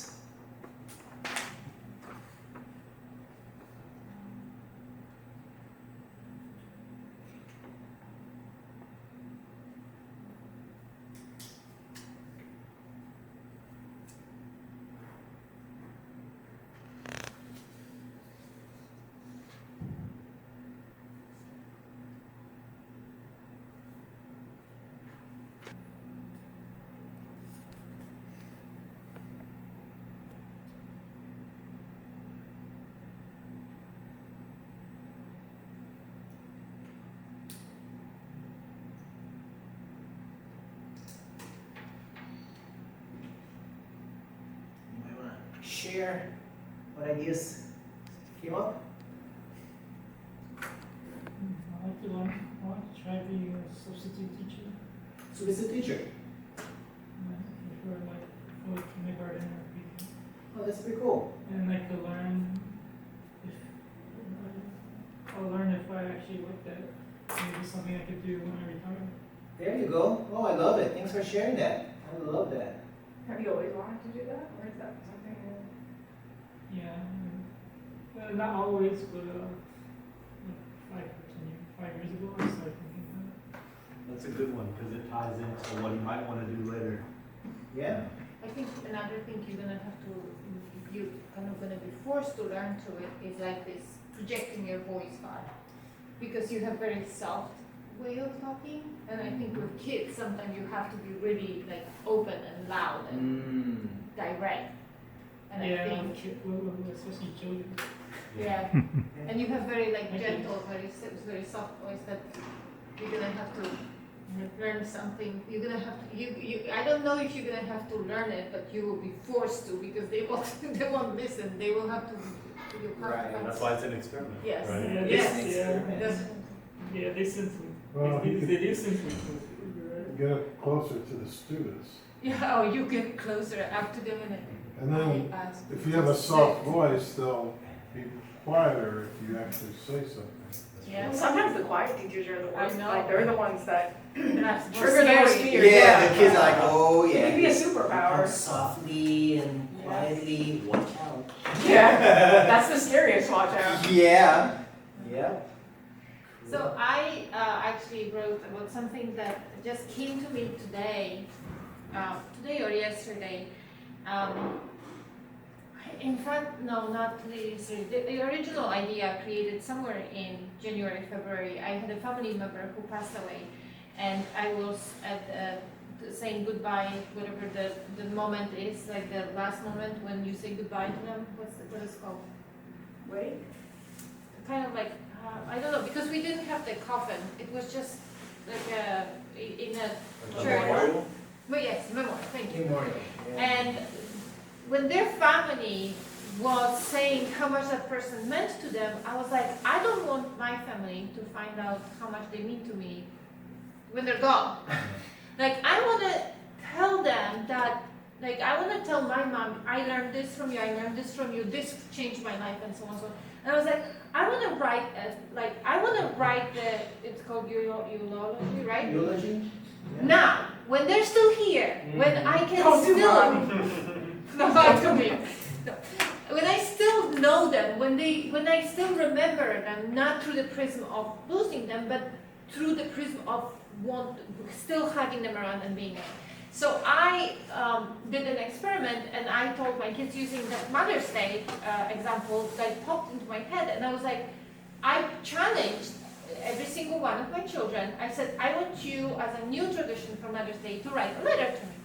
I said, it can be like your favorite memory, it can be something I did wrong, something I did right, something you learned from me, something you remember us doing, or something you wish I did. I said, whatever comes to your mind. And I said, and on the envelope, you can put it in the envelope, and on the envelope you can say, open only after I die, or open only when you die, or open when I get married, open when I have kids, or open when you have a bad day, or when you have a good day. Like, you can write a little instruction on top of the envelope. And as I was thinking about it, I was thinking it's an experiment for me too. I want to do that for my family, for my parents, for my sister, for like the closest people around me. And I was trying to figure out what am I going to learn through it. And I think part of what I'm going to learn is who I am through the prism of my relationship with that person. So like who I am because my mom is who she is and she taught me who I am. Who I am because of my relationship with my dad, my brothers, and so on. My kids even. Then the other thing, and this could be explained, this is just very limited, right? But the meaning of each person in my life. So how they influence me and how I react because I had them in my life. The fears. So right now, today, I was like trying to figure out like, why don't I tell my sister of, I learned this from you, or I am thankful for you being in my life because thanks to you, I did this, I did this. And part of it, I think, is my fear that she's not gonna like what I say. Or some of it is gonna be like, if I told her, oh, I hate it when you do this, this is like, this is stuck in my head, I will forever remember it. It's a fear that it may hurt her feelings. So I will learn some of my fears, and there's so many other things that I will learn through that exercise that I probably don't even know now, but I was like, I want to do it at least once. I at least want to do it this year. And I said to my kids, I want to do it this year. But I hope that it will be such a good and beneficial exercise for all of us that I will want to do it following. I love it. Thanks for sharing that. That's great. That's the newest one of my crazy ideas. I love it. I love it. Cool. Anybody else would like to share? I'm just gonna try to write daily for 30 minutes. My issue is consistency. If something pops up and all of a sudden I haven't done it for 3 days. And then I haven't done it for 3 days, it's like, okay, let me get back in the habit of it. So I said 2 weeks. 1 week feels a little easy, but we'll see. Okay. And I hope that I can just learn. I mean, I know it from other areas of my life, but being consistent, it's a muscle, right? So I want to build that back up. And also I want to see what kind of writing tendencies I have, because I haven't written for 7 days straight. And I want to see sort of what comes up after. Maybe it gets monotonous, maybe it gets boring, maybe I'm writing the same thing over and over again. I want to see what happens. So that's my experiment. Oh, I like that. Cool. Awesome. Cool. What about you guys? Anything that has come up? If you don't feel comfortable sharing, that's fine too. I mean, I used to do podcast.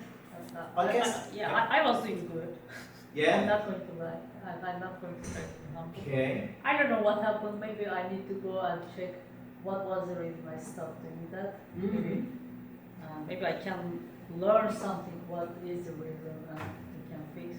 Even I record and I just didn't edit, and that's why I didn't launch it or publish whatever. Yeah. There's something I was doing good, like there's some, how to say, consistency in it, but then I realized, I mean, we always think that life is going to be perfect, but no. And we have to accept that crisis, I believe, like, it's going to happen, and then we need to learn how to deal with this crisis, and as you said, it's okay. Yeah. I need to learn that to say it's okay. Maybe that's going to be my next experiment, to say it's okay. Yeah, because it is okay. Yeah, It's okay, life happens. And then actually in this book she talks about that a lot of the other methods, the most common methods, they seem to tackle things in a very linear form, where it's like life is not that linear, right? Life takes you like in all sorts of crazy places. And with the experiments, it's just like do a little thing, wherever life is taking you, and then if life takes you there, okay, you already recorded that, go do the thing, and then you come back to it. You know, your emergency room, there's a heart device, I don't know what's the name of it.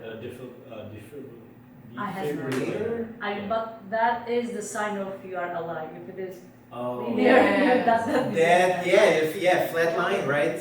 That's Yeah. a good comparison. I love it. 100%. Love it. Yeah, thanks for sharing. Thank you. Cool.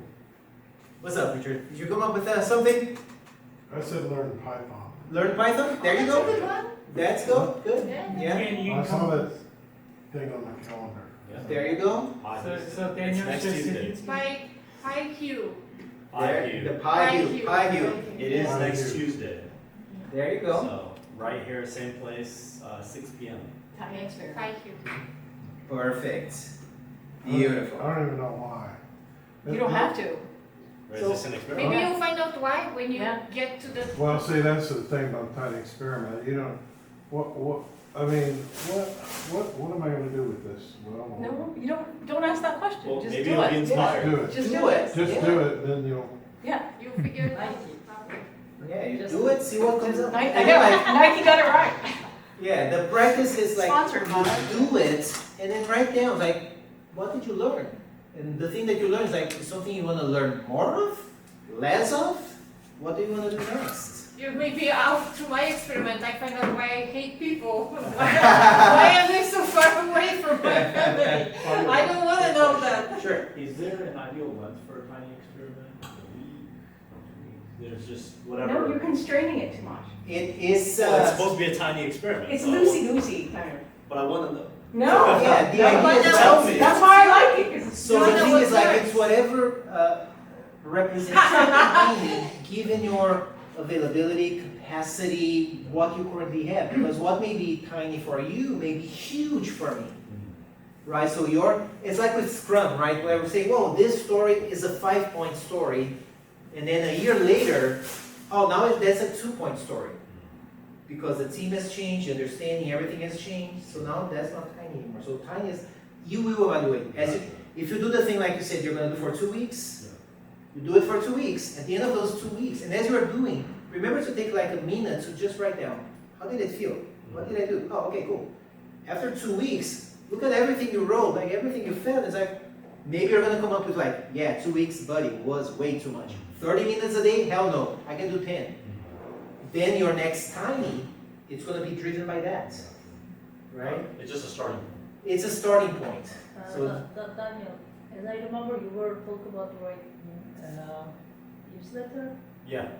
I can imagine you. I mean, as a publisher newsletter, you must imagine Yeah, yourself. Exactly. Because what I felt while I'm feeling like you try to limit yourself by Mhm. saying 30 minutes, how many weeks. Yeah. I mean, literally, I can not imagine. I can see you what you want to do. It's not just wish. Yeah. I can literally see if I'm literally outsider. Maybe I don't know how many times I saw you, but definitely it's not believe or something. Definitely I can see you. We were talking about visualizing. Yeah. Maybe you can start with there. Mhm. You can visualize yourself by doing. Yeah.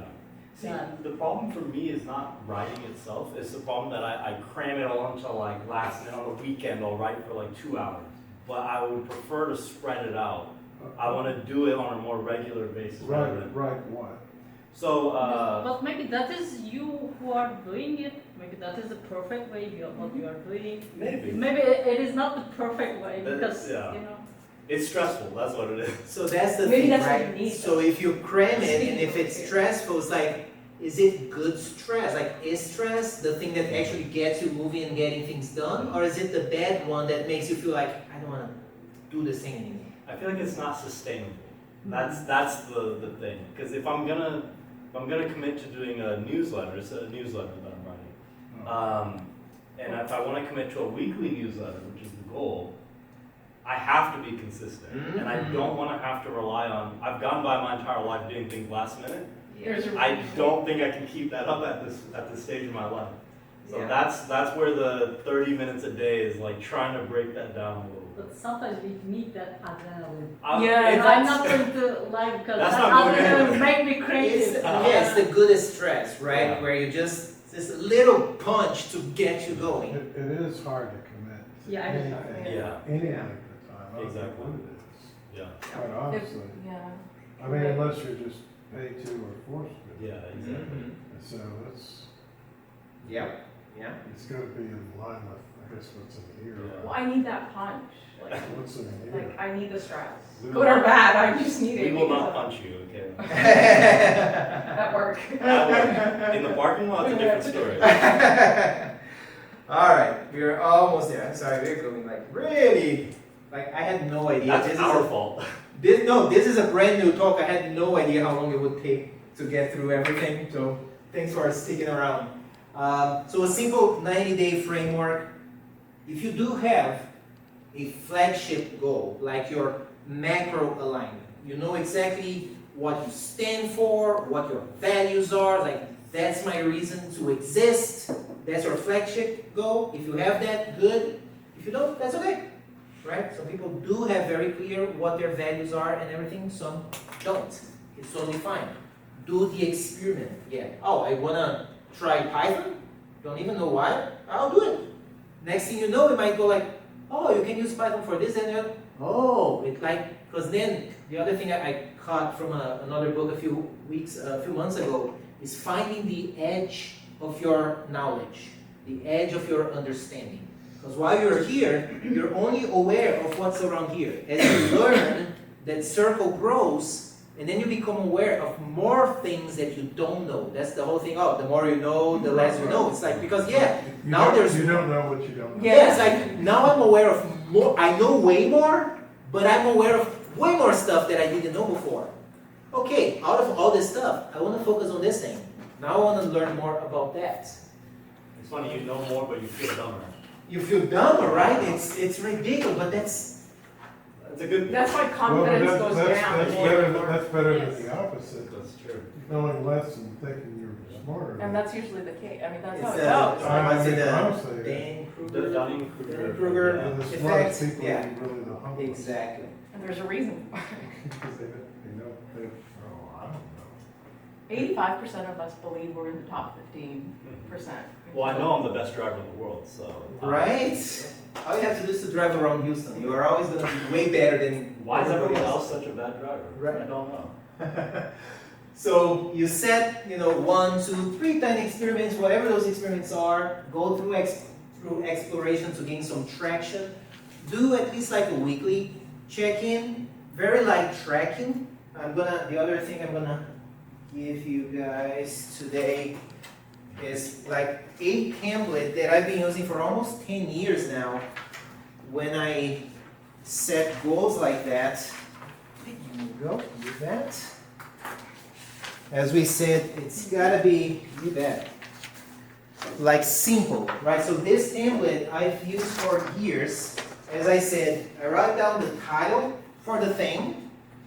I write down key motivations. Like if I'm telling myself I'm gonna be doing this thing, why? What are the key motivations? Maybe it's just, I'm curious. Could be like, I'm hearing people whose opinion I respect talking about this thing, I'm gonna try it. Whatever that is, put it down. Because if you cannot find anything to put down, it's like, well, toss it, move to the next one. Like whatever the key motivations are for you. And then next action, like, okay, Kai said, looking at student teacher, what is the next action? Is it like reaching out to a school to ask what their programs are if you want to get into that? Is it an online research? Whatever that is, like what is the next thing that you can actually do? Picking up the phone, calling, do a research. Certification. Maybe you need to have some kind of a certification. Yeah, and then if it is to get the certification, okay, do you need to like study for it? Do you need to get a book for it? Do we need to, what is the thing that you can do, you absolutely can do? That's the thing that we're looking for. What can you actually do? Like the thing that you said you're gonna do. Like if you were to do like right now, what can you do right now? You have to find that. I would ask ChatGPT. Yeah? That'd be my next step. But how do you ask ChatGPT? GPT what you want to do? It doesn't know you. Oh, sure it does. It sure Oh, it does. knows a lot about me. It knows too much. It knows too much. Once you use it for a while, it learns like Yeah. your habits, your You guys train all of thought. use just ChatGPT? I use different tools. I feed it I wrong use information. ChatGPT. Well, I don't know,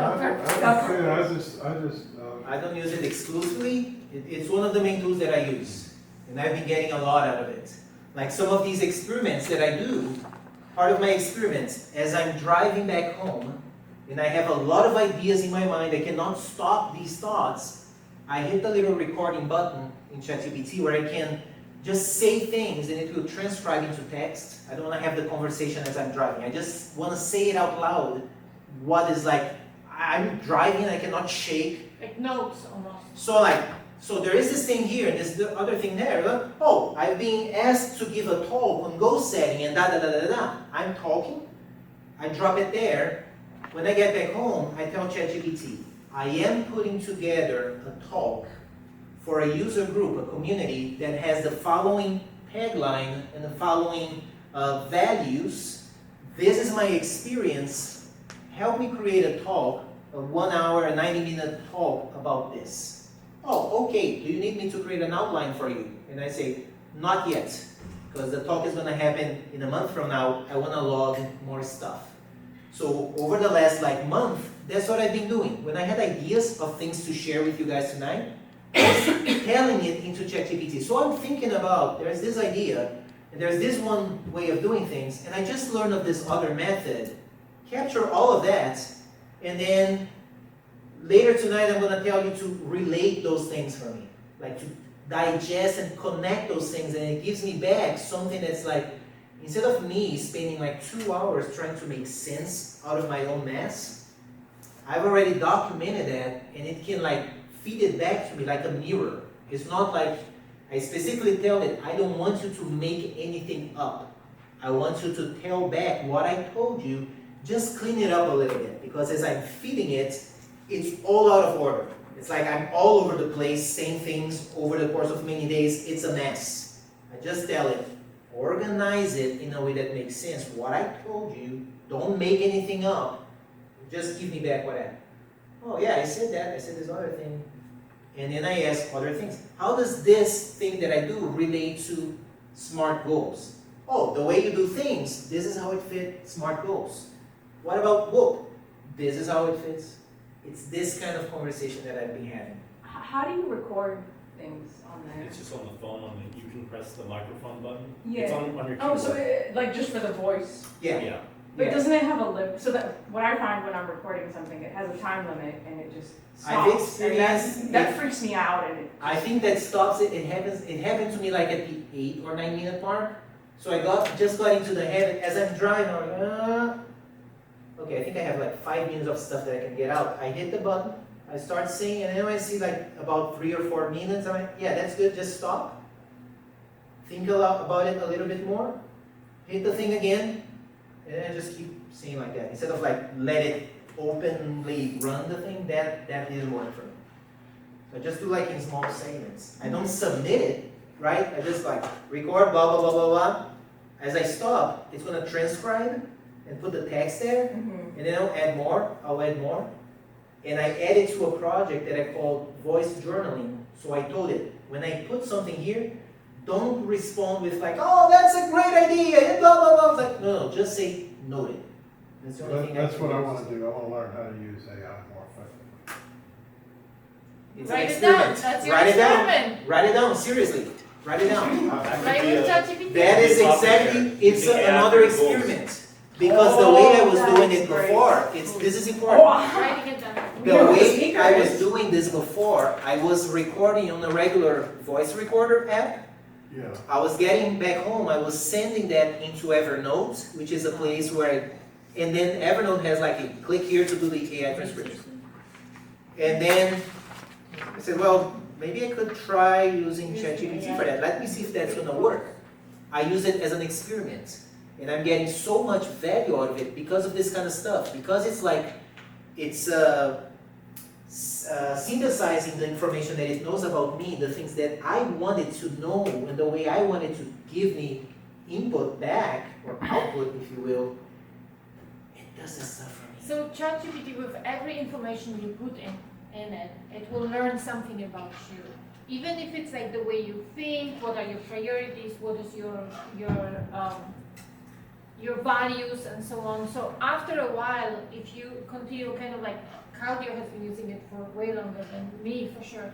After a while, when you put data in it, it will be like, well, kind of like, knowing you, this is what I think would be the right train of thought. Mhm. So it doesn't necessarily have to be within the same conversation. You know, it keeps No. track. You just log in. I mean, I know it's got a long haul. Yeah, Yeah, it used and to just- be that it didn't have context between different conversations. Yeah. As of like 2 weeks ago, now it has access to everything that you have put there. And you can create projects, which are basically folders where it's like another layer of just talk only about this topic. Yeah. So there's different ways to like I compartmentalize it. didn't know that. And just Yeah. go They're and updating create it like a regularly. free, you can create free login to start doing that. You don't need to even pay. Yeah. I use it for free. I'm pretty sure you have a paid version. I have the paid because version. of your amazing images. I'm sure you have a paid version. Yeah. But yeah, I use a free ChatGPT. and So I here's, use it. yeah, and this all comes from experimentation. Here's like an experimentation from last week. So I drove back because the guys in the office were all talking about vibe coding, right? So I drive back home and I remember an article that I read when somebody in Scrum.org, in their blog post, the post was, can AI produce high quality code? And I had that article at the back of my mind. I'm like, oh man, I can't provide a perspective about that. So I drove back home, I voice journaled my thoughts into it, so I got some clarity in my own thoughts. I came back the next day on my lunch break, I went to one of our rooms, I hit record, and recorded like for 45 minutes some explanation of the ideas that I was having. I took that video, I uploaded it to YouTube. YouTube now has an ask button that you click on it, it's AI. You can ask anything about the video you just watched. Like, oh, the author has mentioned some books, give me the links, or summarize the video, or whatever. In my case, it was my own video, I said, give me a comprehensive summary of the content. So it gives me back something like, the presenter talked about this, the presenter talked about that. I dropped that into ChatGPT. Weeks ago, I had dropped 20 years worth of blog posts into ChatGPT because I wanted to do some analysis over my journey, my writing journey. So I gave ChatGPT the summary from the YouTube video, and I told ChatGPT, write a draft of a blog post based on this topic, and you know me, you know how I talk, the word choices that I make. Let's see how it does. When it came out, it's like, I could have written that blog post. Because again, it has like almost 600 blog posts that I dumped in there, so it knows exactly how I talk, how I structure sentences. Your style. It knows my style, the things that I highlight. When it came back, it's like, yeah, that's that. Blog post ready, publish. Claudio GPT. But it came through experimentation. It's like, everybody's talking about this ChatGPT thing, let me see what I can do with it. Right? So cool. All right, let me speed up through some of this. From analysis to paralysis to progress. I was stuck sometime last year writing this song where I had the ideas for it, the lyrics that I wanted to put out. I had some music parts, and I kept wanting to make it as a concept album. It's like, it's gonna be like a 1 hour piece because there are so many different ideas that I want to articulate and connect. When I got to like about the 10-minute mark of music, I had the vocal patterns for the entire piece, but some parts I had lyrics missing. It's like, okay, there is like a A, B, C, A song structure. I was singing A here, repeating the lyrics here, because I was just like marking the territory. And then I was procrastinating because like, oh man, I know exactly the things that I want to say, but my vocabulary, my word craft is not helping me right now. Well, let me try AI. Now, I do not like using AI, like I don't like AI generated music. As a musician, that does not float my boat. So the way I used it was not like, oh, write the lyrics for this song. No, it was more like, I already have all of these lyrics, and then I voice journal. these are the things that I want to convey here. These are the feelings and the thoughts. Suggest some ideas based on what I already wrote. And so I would give something and say, based on what I told you, you could say, no, Claudio, that word, we don't normally use that. What about this other word? Oh, thank you. So that was an experiment of using ChatGPT to expand, augment my creativity. When I was like hitting blocks because of my ability, right? It helps like, oh, you can use this. You can use it. It means this thing. Sometimes it's like, I would never use that word. It's not a word that's part of my vocabulary. It's not how I talk. I'm not going to use that, right? But as you keep poking it, it picks on these things. So I managed to finish that. The other thing was another tool, the hands thing, that I wanted to learn the Mac version of it because I didn't know how to use. So I was procrastinating. So I said, okay, I'm going to learn just enough so I can do a one-take recording of that. Now that was pushing because every song that I record, I don't think of myself as a great singer, so it takes me a lot of work to actually record anything where I'm singing. In this case, I was pushing me to do a one-take version where I'm playing and singing, which is like, to me, it's already hard, and with the whole English thing, because sometimes I'm singing and I record something on my iPhone and I listen like, ooh, the pronunciation there didn't come out well. So it's like, and I kept pushing that. I kept procrastinating on that. There was that one goal, that one experiment, that one quarter that I said, I'll finish the lyrics using the tools that I'm learning how to use. I'm going to learn just enough where I can just plug a guitar, plug a microphone, play and sing and record the thing. That's all I need to learn about that tool because that tool is very complex. If I can learn just that, that was my experiment. Using the AI, and then building on the previous experiment of like, oh, I'm going to do that as a video, because then I can do the images that I have in my mind, because I had the words, I had the sounds, and I had images. I thought, well, now I know how to do some video editing. I can put it all together. So like experiment, and it came out. It's out there, right? So approach it from that perspective of like, the simplicity reignited momentum. Just keep it simple. If it's sounding like too complex to get started, what is the simplest thing that you can do to get the ball rolling?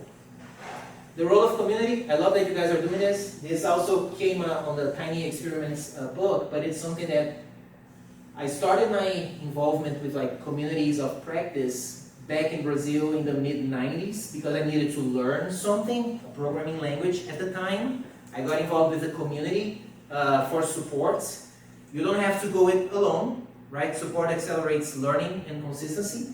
Just as we said, you guys already stole my thunder. The other activity here was for you guys to like say out loud your experiments and ask the group, like, can you think of any way that I can make this work? So like as Kai explained the thing, Agnes already said, well, if you're talking to children, you need to do this and that. Like the experiments, find a community that may relate, that you're comfortable with, that you trust. That's like, hey guys, I'm going to be trying this. It will be messy because it's an experiment. I do not know anything. I'm going to need some help. Maybe somebody to just like ask questions or just see what I'm doing and give me a fresh perspective. Whatever it is, it's what we're doing here. Bring me a box of tissues. Right? Yes, 100%. Learning in public, social flow. So like, for me, like you guys have no idea how hard it is for me to like do a one-take recording of me playing and singing and putting it publicly available. It's hard because even like this last one that I put out there, when I listened, like I can't believe I pronounced it. I sung that thing in that manner. It's horrible. But I learned to say like, it's okay. Like whatever, dude. I get some like recordings of me like giving my first talk to the HD NUG in Houston in 2004.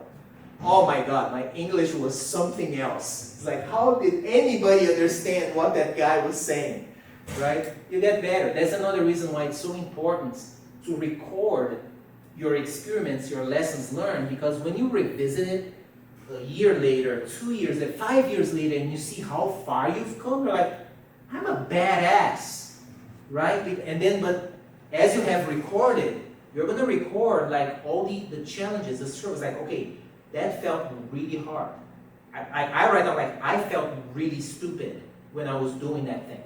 I write it down, because that's what I'm feeling in the moment. And it helps me later when I look back and I get people who say, oh boy, you do that one thing, you're so confident at doing that. Man, you're such a natural. Say, maybe I'm gonna share something with you very vulnerable. This was me, this many years ago, this is what I felt. What you're saying is, I'm confident right now? No, I'm not a natural. It was a lot of work, a lot of hours put very deliberately into it. So assuming you made mistakes initially with your English, I wonder if ChatGPT would be able to mimic those mistakes. Like if you told it to, say, write this blog in my 2004 voice, would it make those like similar mistakes? It would. I will actually make that experiment because I'm very interested in August is gonna be the 20th anniversary of my blog post, so I've been planning things like something like that. Like write this content as Claudio from 20 years ago. And I will specifically ask, like, look at the kind of mistakes that I've made, not just typos, but like even grammar, the way that I used to compose sentences, and tell me how it has changed. Because right now there are things that sometimes I bump into a blog post from 20 years ago and I look at things like, I don't remember thinking in English like that. Why did I write it in that manner? Because that lesson, like I've internalized already, a long time has passed, I don't remember what triggered the, oh, when did I learn that that's the right way to say that thing? Right, so yeah, I'm gonna try that experiment. I'll let you know how it goes. Yeah. Good, yeah, the next experiment would be that, so that the bottom line is, whatever experiment you do, consider inviting somebody in your network, this group if you feel comfortable, co-workers, family, whoever, but you don't have to go alone. Just say to whoever you trust, like, this is what I'm trying to do, I'm just letting you know so I can get these ideas out. If you don't mind, like, just checking in with me and that's how I'm doing a week later with this experiment, that would be great. Right? Because that way, you just, once the other person is aware of something that you are doing, that person can cover your blind spots. Right? Because now they know, oh, that's where you're going. Hey, there's a pothole there, don't go there. Are you guys feeling inspired? Oh, yeah. Motivated? Mm-hmm. Don't worry, it will pass. Scared.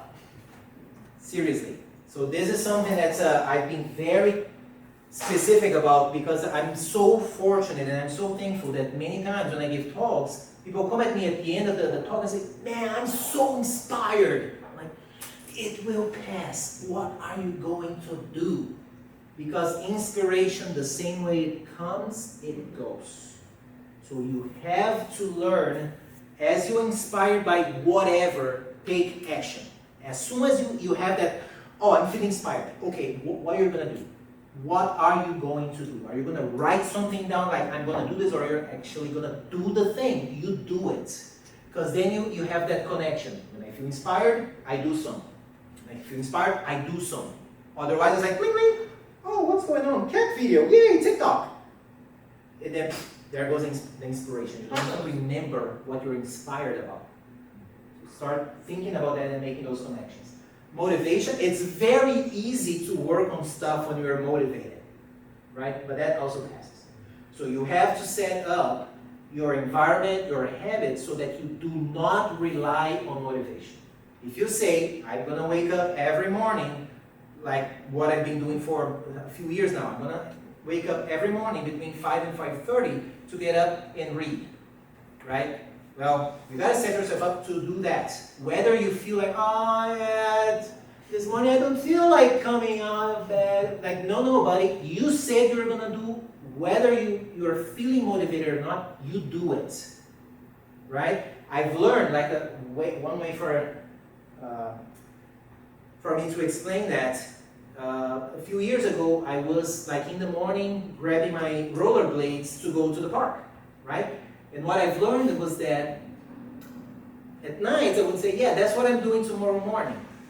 tomorrow morning, I had to find, whatever I'm gonna be dressing, what kind of shorts based on the temperature, the weather out there, and then I have to go look for my rollerblades, and then say, oh, I forgot to swap the wheels and whatever. I'm not gonna do anything, right? Because I'm not motivated to get up in the morning, do all of that stuff before doing the stuff that I really wanna do. So what I learned is, I'll do it the night before. Whatever it is I'm saying, oh, I'm gonna do that in the morning, be ready at night. Before you go to bed, get it ready. So that when you wake up and you don't feel like doing, you're still gonna do it. The fewer reasons you have not to do something, the more likely you are to do it. So set yourself up where you do not rely on motivation, because we don't get inspired and motivated every morning. Just know that and work with that. Obstacles, right? Yeah, I don't feel motivated doing the thing. If you know that's gonna happen, okay, what's the plan?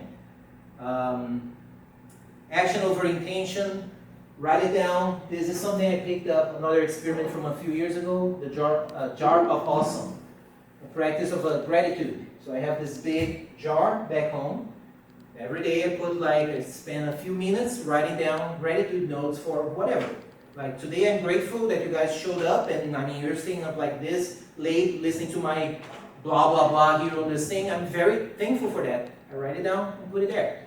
And once it fills up, next year, sometimes 2 years, last week I was opening the little notes from like 3 years ago. As I pick it up, if something comes up that's like, oh, it mentions Daniel. Hey Daniel, I was thinking of you, man. Thank you for this thing that you did for me 3 years ago. You're welcome. Right? You see, that's the thing. This practice, it gives me goosebumps. A few years ago, found one of these things. The name of a person came up, it's like, oh, that was great. Took a photo, just texted the person, say, hey, thanks again for that thing. That person said, well, you just made my day. I was having the shittiest day, and you just made my day. Thank you very much. Right? Because sometimes you just think, oh, I'm so thankful for that person, but we don't say it. Ah, we're going to wait for the eulogy. Like, too late. Yeah. We almost never say Something it. what you want to, as a concept. Yeah. There's some similarity. Right? So, yeah, do it. Like, jump it. Just go and do it. I love this quote. Goals don't improve your future. Goals only improve your present actions. So we talk about designing the future and everything. No, if you set good goals, they will improve your present actions. A good goal makes you take action immediately. So if you're wondering, oh, is this a good goal or a bad goal? Are you going to do anything about it right now?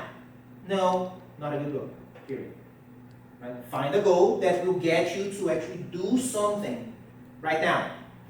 Right? That's extremely important. I got that one from Derek Savers, which I know it came up last meeting. And the next one that I'm going to use to close, it's going to come in the next one. Curiosity fuels courage. Don't ask, will I succeed? Because then if you don't, you're going to be all bummed. Like, what might I discover? I'm going to do this thing. What might I discover? What may I learn from this thing that I'm going to do? Approach it like this. That's why kids, when we say, oh, kids learn so fast. How do these little, people learn so fast? Because they are curious. Because they are not asking, will I succeed getting up that plaything? No, it's like, what am I going to discover when I get out there? I'm curious, I want to see it. That's why they learn so fast. That's it. Why do we lose that as we grow older? Right? This is what this thing is about. Don't lose that. Keep being curious, like a kid. There's no problem with that. And then, last but not least, I love this one here. You can improve something bad. You can't improve nothing. Right? So if you're gonna set a goal to say, oh, I'm gonna write every morning, for instance, and you write down, I'm gonna do my plan, and there's nothing on the page, you cannot improve that. There's nothing there. Right? You write something, it's like, oh, that's crappy writing. You can make it better. Now you saw in front of it, oh, I'm using the same words, the bad conjugation, I'm always using passive voice or whatever. You can improve that. Right? So do something. Start messy. And with that, any questions, any final comments, concerns? You know what to do? Will you do things? I'm too motivated. I'm gonna go run 10 miles right now. Woo-hoo-hoo-hoo! That's what I'm talking about. Can't sleep. It's late, but I can't sleep. Right. I have to work on my goals. What? I don't know. Outstanding. Well, so this was it, guys. Hit that little eval form, give me some feedback, what things resonated with you. If you want to share like what we're going to try, you have my email, claudio.lassala@improving.com. Reach out, let me know how it's going. You guys have the group on LinkedIn and everything. Like, we now all know each other, can use us as a support group, right? And that's it. Thanks very much. Appreciate it. Thank you. Yeah, was a lot of stuff.